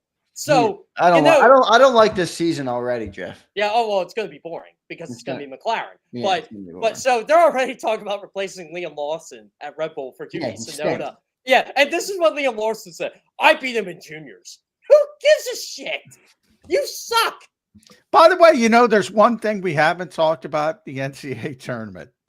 That's true. Yeah. I thought it was great. I thought the Patino. Did you guys think Derek Queen walked? Oh my God, that's traveling in the NBA. Traveling Like, everywhere. I don't want to be that guy, but I'm like, everybody's like, what a shot. He took 3 steps. Why is there any? It's like, why is that not traveling? So last night I told Ricky Ricardo this story because I was going to come on the last game after the tournament, and Ricky dials me up. He goes, there's only 30 seconds left. We'll get you on right after that. And, you know, I'm like, okay, Ricky, whatever. So I'm watching the game. I have it on mute. The coach in me is loving it because Arizona is up 3. They're in the double bonus. Oregon's in the double bonus. And I'm just yelling, as soon as Oregon gets the ball, just foul them. Foul them, foul them, foul them. And they do. So it takes 13 minutes to play 30 seconds because they don't want Oregon getting out of 3. Oh, I hate it as a fan, but I love it as a coach. And guess what? Oregon couldn't catch them. Well, that's the problem with me with college basketball. In college basketball, it's about the coaches. It's not about the players. And I don't like that. That's why I picked McNeese State because like everybody was so excited because John Calipari was matching up with Rick Pitino. I'm like 270. Oh yeah, 270. By the way, talk about another fraudulent New York basketball team, the St. John's Red Storm. Just I don't know, but I'm rooting for Arkansas because I didn't even know. I spent like 10 seconds watching college basketball this season, but G.J. Wagner is at Arkansas. I believe that. Yeah, how about that? And he's Camden and the Wagners are South Jersey royalty, so I'm rooting for. I mean, DeWan scored 100 points in the past. That kid can hoop, and that Arkansas team is well coached. That was a great game, Arkansas versus St. John's. I can't stand as a basketball fan, Danny Hurley. Can't stand him. So glad he lost. But for old school bet, they're Milt Wagner and then DeWan Wagner and now DJ Wagner. Obviously grandfather, father. They will when DJ makes the NBA, I believe he will be the first 3rd generation player. I believe. Wow, that's crazy. Suck it, LeBron. Yeah. What are you taking shots for? Hey, I gotta give Bronny credit, man. He had like 20 points the other night. Yeah, I saw that. They were gassing him up. That's fine. What? I always said this. I really don't have a problem with Bronny. I have a problem with how LeBron got Bronny in the league. Even though Bronny's good. I don't really have a problem with it. I mean, freaking James. I mean, this is what I don't like about LeBron. It's don't draft my kid. Shut up, dude. Your kid's good enough. I get that. If I was a team, I agree with that. I would have faced the rap. Yeah, like if I was the Sixers, I would have said, you know what, I'm gonna put your money. I would have drafted him just to spite them. I would have. Oh yeah, I would have too. And I would have said. I also think that LeBron would have been better off, for his son to let him have the adversity or whatever it would be, to go through that process. I think Bronny goes through enough adversity because of his dad. Well, yeah, I'm not a Bronny. I don't consider that adversity. I don't mean adversity. I just mean let him experience the process. Make it on your own. Going to an organization, going to a city, embracing those things, G League, whatever it might be. Yeah. I think Bronny can. That's the irony of it. I don't think he's a bad player at all. The problem is LeBron's so freaking good at 100 years old, he's still playing. There's tons of second. They call the NFL a pedigree league. There's tons of second generation guys. They're never playing with their fathers. No. How many Matthews played? Yeah, exactly. I'll tell you what, that would have been incredible if Peyton would have played with Archie. Even though they were 12 years apart, 16 years apart. Yeah, so it's so rare where somebody could be good enough to be the best player on his team. Think about this. This guy, LeBron, was good at 18, and he's probably better at 40. Yeah. It's a freak. I think there's some help there. You can read into that what you want, but modern medicine is something else. I was going to say, I'll read into it, but I got to read into it there, John. Jeff, well done today, brother. We appreciate all the time you spent with us, a little off-season talk. We hit everything today, boys. Jeff, thanks for joining in, man. We appreciate it as always, and we'll talk to you next week. All right, brother? Sounds great. By the way, thanks, bud. This is peak all season, by the way, guys. It is. It is. This was a Enjoy opening day, although I think it's supposed to be chilly. Are they opening at home? No, they're opening in Washington on Thursday. I'm going Still to that. chilly. And then next Monday's opening day, it should be warmer. Yeah, All so right. a week from today will be the home opener for the Phils. Jeff, good stuff, brother. We'll talk to you maybe next week. All right, brother? All right. Yep. See you guys. All right. See you, thank bud. you. There's Jeff Kerr joining the show. Great stuff today from Jeff Kerr. I had a couple Eagles questions that I had for Jeff. I didn't even get to them. I didn't get to Dallas Goedert. I didn't get to any of the things I wanted to ask Jeff Kerr about, but that's all right. We had a great conversation with him about a bunch of things. Yeah, you gotta move and shake. Yeah, I like conversation. I know some people, they want Eagles all the time, but I do like good. Well, I think it was pretty cool that the NCAA wrestling championships were in Philadelphia for people that don't know. And great. I wish I went, kind of. Obviously, the NCAA tournament in basketball is going on. Opening day's coming up, so talk about it, and then you get back to the main attraction. Yeah, you get back to the main course as the Eagles ramp up. Johnny Mac, I do have a topic here for you the last 21 minutes of the show today. I want to welcome and thank everybody for being here. We got a great crowd again. All right, so thanks all you guys for being here. Hit that like button for us. Help us continue to grow the show. You guys have been showing out. All of our segments last week did great as well. So we appreciate all you guys for being here, especially for the viewers who listen after the fact or listen to the segments. Not everybody can catch the full show. So the podcasters, everybody's been crushing it. So we appreciate all you guys for listening. John, I want to go to one topic here that I picked up on this show, but I've been thinking about it.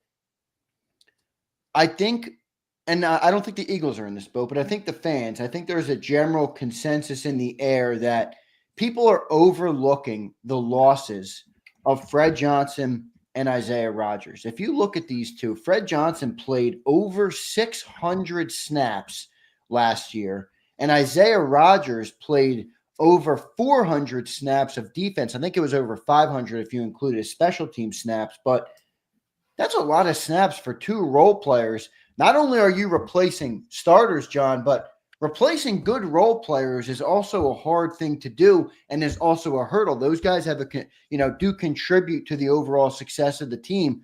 I think we've overlooked that, and it's going to be a harder thing to do than people think. I think Fred Johnson and Isaiah, we've overlooked the losses of those two guys.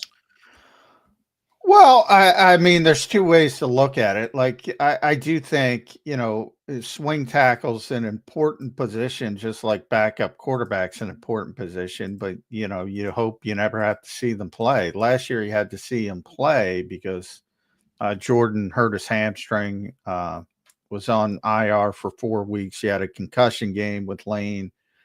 So he ended up starting those 5 games, and then he started the meaningless Week 18 finale. So he started a bunch of games, but he only started a bunch of games because you had an injury. So if you don't have injuries, there's nothing to worry about. But, you do need to prepare, and he was a very competent swing tackle, which are not easy to find. But there's are ways I threw out my Tyler Steen theory. Kenyon Green played some tackle in college, so the Eagles talked about his versatility. Maybe he can do it. They brought in 4 guys on top 30 visits. They're going to draft people. So they'll be able to find, I think, a competent. And then you have the competence in Jeff Stoutland.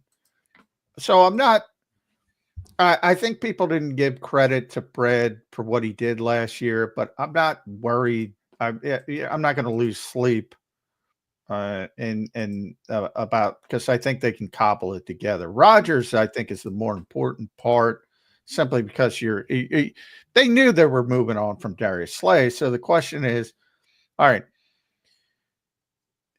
do you want it to be a legitimate competition? And I think if they wanted that, they would have tried to bring Isaiah back.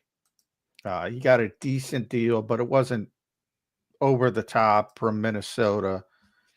But they paid him more than you would a backup cornerback, typically. So there he'll have a chance to start. Here, they don't think of him as a starter. They think of him as a very good, maybe the best third cornerback in the NFL last year, which is proved to be very valuable.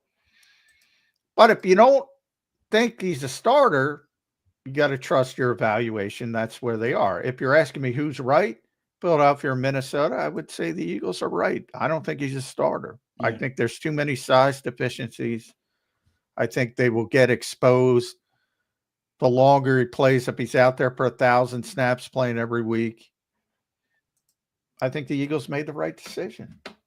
But would I prefer to have him as an insurance policy? Of course. You can't pay him what he got paid. Yeah, I agree with their evaluation of him. I'm looking at the replacement. You know what I mean? I do think, it's one of those things where you don't think about it on the top of your head because you lost Milton and Sweat and Slay, and you know what I mean? You're looking at those. But I do think, look, the scenario you laid out is a perfect world where nobody gets injured, so you don't have to worry about it. Well, it's the NFL. Like, people get injured. It's going to happen. So it's going to be interesting to see what they end up doing there. John, I want to ask you a question about Keely Ringo.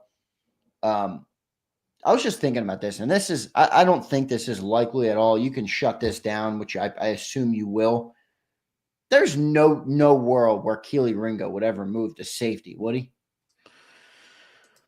Not right now. I mean, there's a world later down the road if he turns into a good corner, and like a lot of guys have done over the years. And as they get aging and they can still play, maybe you move them inside. But no, not. Yeah. I just said it because I know he's got that physical nature that, everybody says he's super handsy and he's long and he's fast. So I thought maybe he would be a good fit at safety. I don't think they'll move him there. I was just wondering if you thought it might be a possibility that they would test him out there. Let me say this as clearly as I can. I'm not picking on you. That's all right. But I get it constantly on Twitter. The Eagles, I'm not saying they're right. The Eagles want Sidney Brown to win that job. That's what they want. Doesn't mean it's going to happen. I think everybody's hyper-focused on, well, Tristan McMullen was ahead of him last year. He was ahead of him because Sidney was returning from an ACL injury that the rehab didn't go 100% correctly, and he was still having problems. And now they think he's going to be 100% a year off the injury. They want Sidney Brown to win that job. I'm not saying he's going to win it, but that is what they're hoping for. And they hate that term hope, and I agree with it. Whatever adjective you want to use to describe it. Right. That's the guy they want penciled in.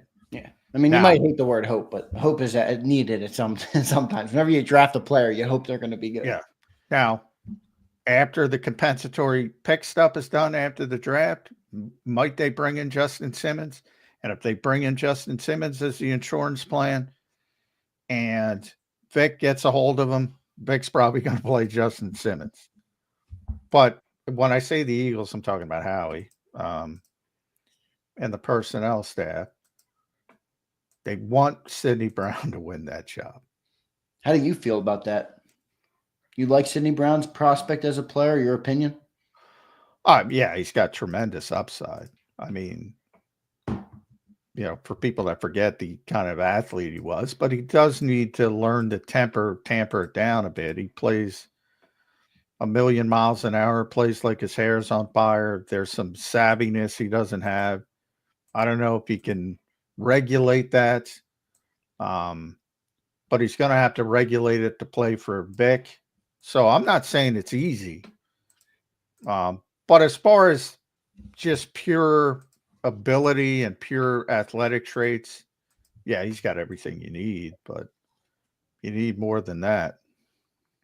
Yeah, no doubt about it. We'll see what they end up doing there. Let's get to a couple of our super chats today. By the way, one mention on, I mentioned, I think it was you, Curtis, who brought his name up, but I mentioned the guys who are the reserve roles that we lost in Fred Johnson and Isaiah Rodgers. The one name I left out who was also big was Oren Burks, and he's gone as well. So we'll see what they do there as well. I apologize for leaving him off the list. Let's go to Abe. Abe checks in. Is Sirianni getting a contract this season? John, I want to ask you about this because Howie signed his extension, which lined up with Nick's contract, and they both were set to go through the 2025 season. So this will be their lame duck season for both head coach and general manager. Now, I assume they're going to get it done. Yeah, but they're good. Will we know when they get it done? Will that be released? Might be next week. Well, I would say it might be next week at the owners' meetings. I would say as early as that, but I would not even lose. I'm not saying it's going to happen, but it could happen. I just want to cover it. I'm not losing sleep over it, but I want to let people I know. would not lose a wink of sleep. They will both sign extensions. And Nick will get a big raise. Well, Liam Cohen in Jacksonville is making $12 million a year, so Nick Sirianni better be getting a big bag of money. I wouldn't surprise me if it's $15 million. Unfortunately for Jeffrey, that's probably how he looks at it. But not my money. What do I care? Jeffrey Lurie's making enough cash. Well, I'm saying he's paying $7 million. You got to pay $15 million. Yeah, double it up. But my point is, Nick's getting an extension. Yes.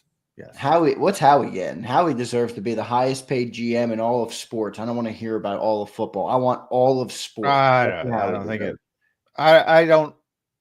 GM contracts aren't as public, so I don't know about the rest of sports. Generally, baseball people make more money, even though it doesn't. I remember when his extension came out. It came out like late because I think it was McLean or somebody got it, but it was hard to get.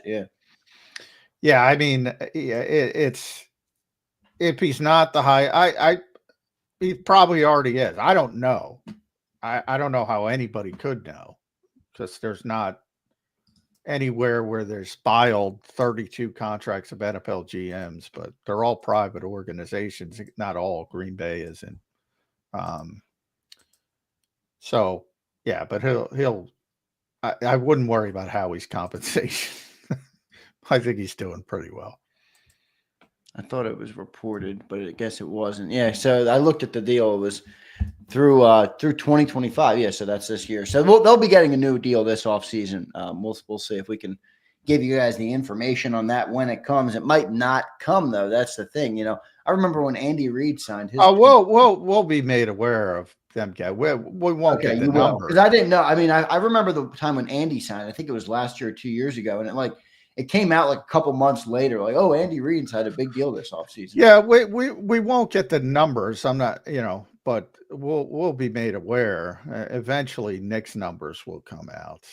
I don't know if Howie's numbers will ever come out, but generally, I would think, and I don't even know this, I would think the coach is going to get paid more. Generally, that's how it works, right?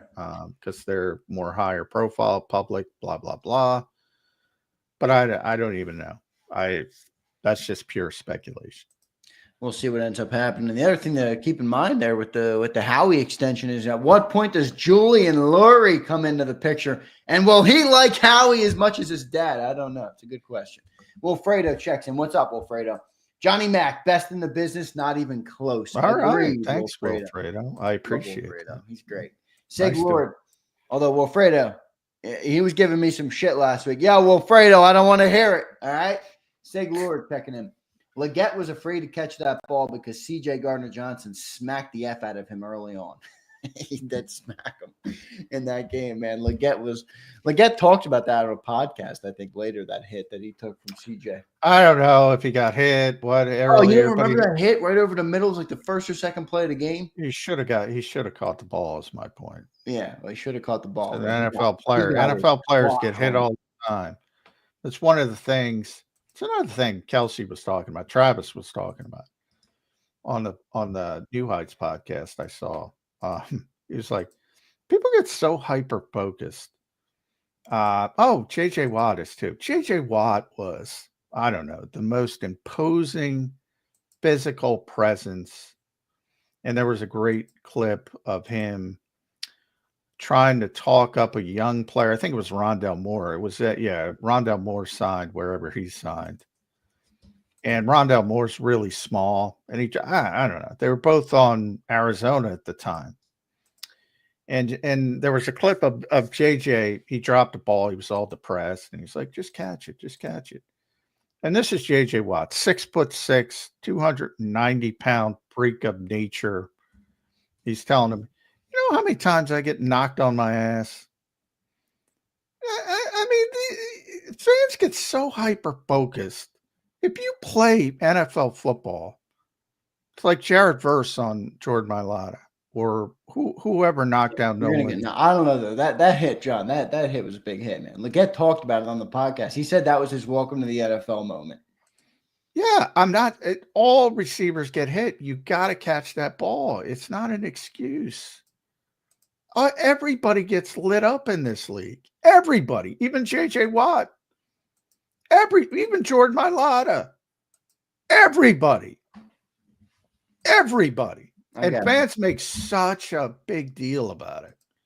And it's like, if he can't handle that hit, then he's not going to be in the league. Yeah, but that's part of being a fan, John. I mean, come on, they're going to get excited about hits, John. That's what being a fan is, dude. You enjoy the game. But I mean, in the years past, when you could actually hit people, go over the middle against Jack Tatum. Go over the middle against Ronnie Lott. Go over the. Nothing today compared to what it used to be. I get it. I'm not saying that. I'm just saying, Mills checks in. I think Mills is our resident, our new resident Cowboy fan. All right. AJ to Vikings for Addison, and the third round pick is heating up. I'm going to say no on that one. Hey, Mills, who's heating that up? Because I think you should. Mills was saying last week we were trading him to the Cowboys. Remember he said we were trading him to the 4th overall pick to the Patriots. Yeah. I mean, Mills is cooking up anything he can. Yeah. Mike Rule checks in. What's up, Mike? He says, with the possibility of not having Goddard, what's the likelihood of going tight end by committee? Well, if you don't have Goddard, it's very likely, and I don't like it. It's, if you don't have Goddard, same as edge rusher, I find it very hard to believe that the Eagles are going into a season with Grant Calcaterra, Harrison Bryant, and Tyler Granson as, what's his first name? I always get Granson. Kylan, right? Kylan Granson. I find it very hard to believe that they would go into a season with that as a tight end room. So, I mean, that's another position that you should focus on early in the draft. It's a very deep tight end draft. They're going to bring somebody in if they don't have Dallas Goedert, because there's no way they're going with the group they have right now, minus Dallas Goedert. Yeah. Technically, they still have Dallas Goedert. You're fine if you have Dallas Goedert. They're actually improved. They're good if they got Goddard. I think they're in a good spot. I think Bryant's a fine tight end 3 who could potentially push Grant Calcaterra at tight end 2. But you move those guys up, it ain't good. And didn't they bring in a couple other tight ends too? Like after they, they brought in Nick Muse and they brought in Cameron Latu, which gave you an indication very early on that they knew they had to get better depth, and they have gotten better depth, and they're going to be better if Dallas Goedert's there. If he's not, then you got a problem. We'll see what ends up happening. Johnny Mac, great show today. We got about 4 or 5 minutes left to go as we inch and get closer here to the NFL draft. Just 31 days away. What are we? 31 days and 10 hours. 31 days, 10 hours. Somewhere in that range. So we're getting pretty close. 10 hours, 5 minutes, somewhere in there. So we get closer to the NFL draft, John. It's going to be interesting to see what the Eagles do. I have a feeling a trade could come, John, before draft day, like similar to that Devontae Smith trade or that draft, the 2021 draft, where they traded about a week or a month prior. I forget what it was. The latest in a very long time. There have been no first-round picks traded yet anywhere. It is very rare that we are this close to the draft and nothing has been done. So what does that mean? That the board is not as valuable, that first rounders aren't as valuable, or is it vice versa, that they're more valuable and people don't want to get rid of them? They're definitely not more valuable, but that's why either way, it has nothing to do with that. It's an anomaly. So it's somebody's going to get itchy. Something's coming somewhere. There's no way there's not going to be a trade in the first round. Obviously on draft night, but even before draft night, that would be very, very rare. So something's coming. The Giants signed Jameis Winston. Jeff Kerr brought that up. You think that's a That's a safety net for their rookie quarterback that's coming in. For them, they better find. I mean, you can argue Cam Ward if you want to argue Cam Ward. He's a legitimate first-round pick, but everybody else, and they're not going to be in a position to get Cam Ward. Shador's growing on me. I don't really want to see Shador Sanders in New York. I really don't. I'm sorry, I just do not. Yeah, well, I already think you got the guy in the NFC East you got to worry about. I think if you get the other guy in the NFC East, it's a positive for the Eagles. But that's I don't really. You think so? You are really out on Shador. I don't think he's a legitimate first round pick. I think in a normal first round pick is different than being a legitimate NFL quarterback. Jalen Hurts wasn't a legitimate NFL quarterback, but yeah, but Jalen Hurts is an outlier as a second round pick. I mean, I think he's a second round pick, Shador Sanders, from an ability standpoint. Yeah, I got you. Which is not, he's an NFL player, but I think he's a backup quarterback. Not to say can't, as Jalen Hurts, beat the odds. People beat the odds all the time. I'm not saying it's not possible, but if you're looking at last year's draft, was a heavy quarterback draft where everybody was the legit first round pick, 6 of them. I think you got one that's a legit first round pick this year. Who was it last year? It was Caleb, Jaden, obviously, Drake May. Drake May, 1, 2, 3. Then you had Penix, McCarthy, Nix. Wait, who was the 5th one? McCarthy. Oh, McCarthy, duh. And Bo Nix. That's a big quarterback draft last year, man. No doubt about it. But now, if you put Sanders in that group, I think Ward's you could start arguing Ward at 4, like Williams, Daniels, May. Yeah. No, he's not in that category. You can argue 4 for Ward. For Sanders, he's 7, man. Of that group, he's behind all 6 from last year. I like Shador a little bit, but I see what you're saying from a draft perspective. We'll see how they all pan out in the NFL, because that's a different story than being evaluated in the draft. We will see how it all goes. Johnny Mac, great show today. We kicked off a good week, a big week on Birds 365 here as we close out March. I guess this is the last week of March already. We're cooking on the offseason, everybody. I mean, I'm like already thinking about the season starting up. It's how far away? We're not that far away. It's 320 days from. I got to get through OTAs and minicamp and all that crap. That's what I'm. But once that stuff comes, then I basically feel like the season is upon us. So, Johnny Mac, great show today, brother. Your final thoughts on this Monday edition of Birds 365. Well, since we ended, Brock Purdy was a 7th round pick, so it's not a death knell. But again, you're playing the odds, and I just don't think. And Jackson Dart as well, and because a lot of people now, I see a lot of mock drafts mocking him to Pittsburgh, which will end if they get Aaron Rodgers. But and even Jalen Milroe, because he's such a great athlete. And he's a guy I might take a shot on at 32 if you believe in your developmental skills. Right. And if you're the Eagles, are you paying for promotion? Maybe. Yeah, I'm calling Daniel Jeremiah. What do I got to give you to boost up? Put Jalen Milroe at 32. Well, they don't got to give DJ any. DJ's another Eagles fan. He used to work here. Yeah, that's baked into it, man. Boost up Milroe and Jackson Dart. I say, Eagles fans who think the whole world is against them, there are so many Eagles fans amongst the league, power brokers and media. So many. You have no idea. Daniel's one of them. Do you like that, or do you dislike that? Oh, I dislike it. I figured that. All right, Johnny Mac. John, great show today, brother. We got a lot of stuff that we'll kick around this week. I mentioned I reached out to a couple of draft guys, so hopefully we'll get a couple of those guys on this week. But, John, great Monday show to kick off the week, brother. We will catch you tomorrow on Birds 365. And if something breaks, we'll go live on Football 24/7. But I think we're past that point of free agency. Maybe something will come. We'll see. Johnny Mac, if not, we'll catch you tomorrow on Birds 365. All right, brother? All right. Thanks, everybody. All right, there's John McMullen here on Birds 365. Big thanks to Johnny Mac. Big thanks to Jeff Kerr for the extended time today on the show. We had a great show, as always.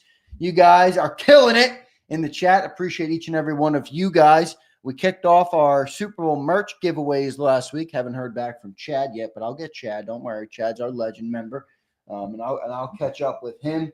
And then Chip Snyder. Chip won our shirt last week, so that was fun. We'll do more giveaways this week. Nothing today, but we will do more giveaways this week. So appreciate all of you guys for checking in. I did want to take a couple of comments from you guys and see what you thought on this Monday as we inch closer. Just a month away now. A month away from the NFL draft. All right, a month away from the NFL draft. Good to see all you guys in here. Hope you all had a great weekend. I missed you guys. Bird Gang Girl. What's up, Bird Gang Girl? Josh B. Philly Don. What's up, Philly Don? Dank Bird Gang 55. What's up, Dank? Abe, I hope you're doing well, Abe. Hope you had a great weekend, my man. Josh B. Twiz. What's up, Twiz? Good to see you in here, Twizzler. Devin Shanahan, Ringo Island, Daz, my man Daz. I know Daz is diving deep in the NFL draft. What's up, Daz? Hope you're doing good, brother. William Galbraith, Jack Straw. Good to see everybody. Good to see everybody. I hope you all had a great weekend. Mac Main, my guy. What's up, Mac? Hope you're doing well, brother. Yeah, I had a nice weekend. It was pretty nice. It was one of those weekends where you looked out the window and the sun was blaring, so you were like, man, it looks nice outside. And then you went out and you were like, oh, it's just a little bit, still a little chilly. All right, it's a little chilly. I enjoyed it, but, you know, it's not fully get outside all day yet, all right? Brian says, J-Mac, Xander, did you bring up hockey in the first hour? J-Mac's face looked like Beetlejuice. I did not, but I think I remember saying to myself, Fleming, we were doing something today on the show. Shit, what were we talking about in hour one? I remember talking about something in hour one and saying to myself, where's Fleming in the chat? He would like this topic. I don't know what it was though. I apologize, Fleming, but I thought about you before you got here, and then I saw you show up, said you missed the first hour. I forget what it was. Big William, good to see you in here, brother. Big William's been watching JAKIB for a long time. All right, Big William, we appreciate you, brother. Xander, you coming to Savannah to play in Nolan Smith's golf tournament on Monday? No, but if I got the invite Dirty D, I would have. All right, I would have done it. I did not. I think I saw a couple other YouTubers who were doing it. That's pretty cool. All right. It might have been this one. Dank Bird Gang. We were talking toe spacers. It might have been. I don't think it was that though in Fleming. All right. M. Reyes. What's up, M. Reyes? My guy. He says hot as hell in Texas right now. I know, man. M. Reyes. I lived in Texas for 2 years. That place is hot. All right. That place is hot. Eagle has landed. Says Walter Nolan or bust. Go Birds. I love Walter Nolan. In fact, Walter Nolan might be.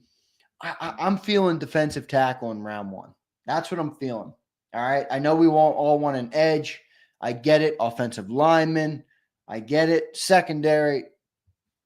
I think I'm feeling defensive tackle. I just am. Think about a young first rounder on the defense, on the interior of the D line next to Jalen Carter after he gets paid massive money. You got that DT. If you get the right DT, think about Walter Nolan for the next 4 years next to Jalen Carter.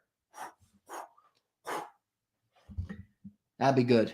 That'd be good. That kid can play, and that kid can rush the passer too. At the interior, that's a good player. That's a good player. Abe checks in.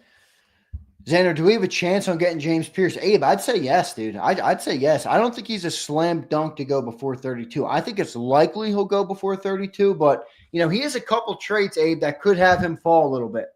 All right, he could fall a little bit. Philly 559, what's good, Z? Philly 59, appreciate you, bro. Good to see you in here. All right. How is it possible that we just won the Super Bowl and this year is still going by slow? Slow? Fly Eagles, are you crazy? It's the end of March already, dude. I feel like yesterday we woke up and we're like, Happy New Year. It's 2025.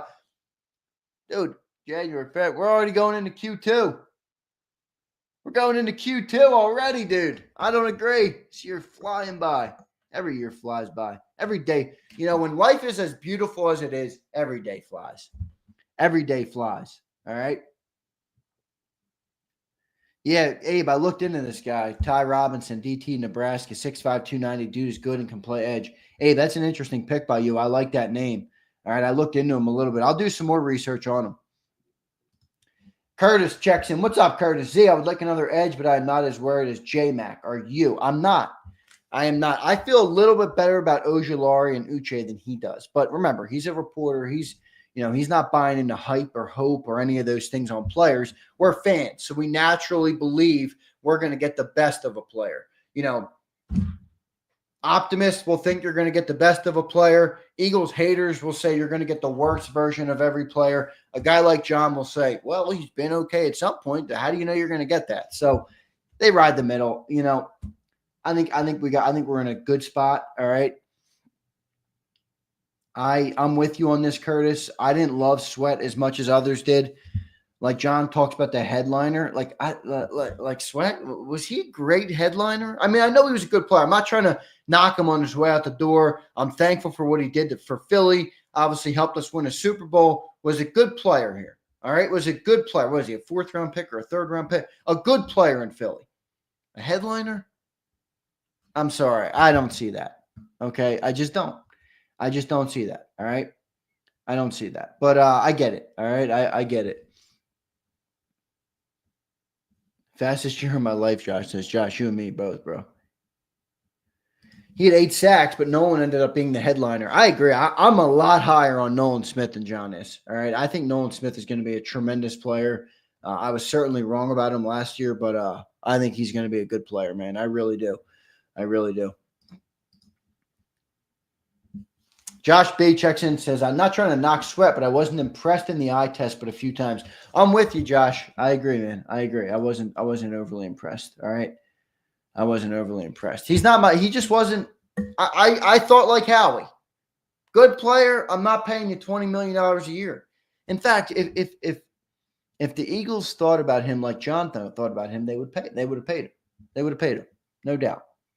So, but all right, everybody, the stage is set for the next month as we build up toward the NFL draft. I told you guys I reached out to a couple of draft guys to get on the show this week.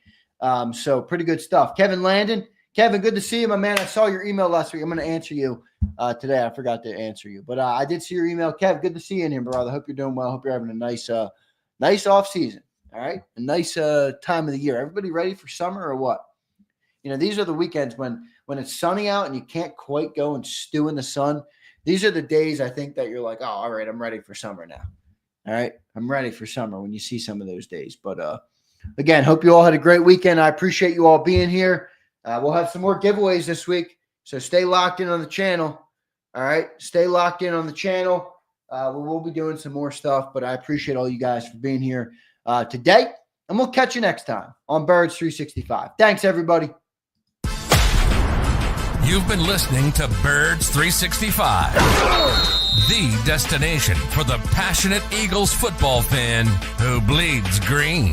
If it's Eagles football, we're talking about it. Debate inside the locker room and guests that are some of the greatest football minds from around the region. We hope you enjoyed the show. We know we had a blast. Make sure to like, comment, and subscribe, and we'll be back soon. But in the meantime, hook up with us on social media at JAKIB Sports. See you next time on Birds 365.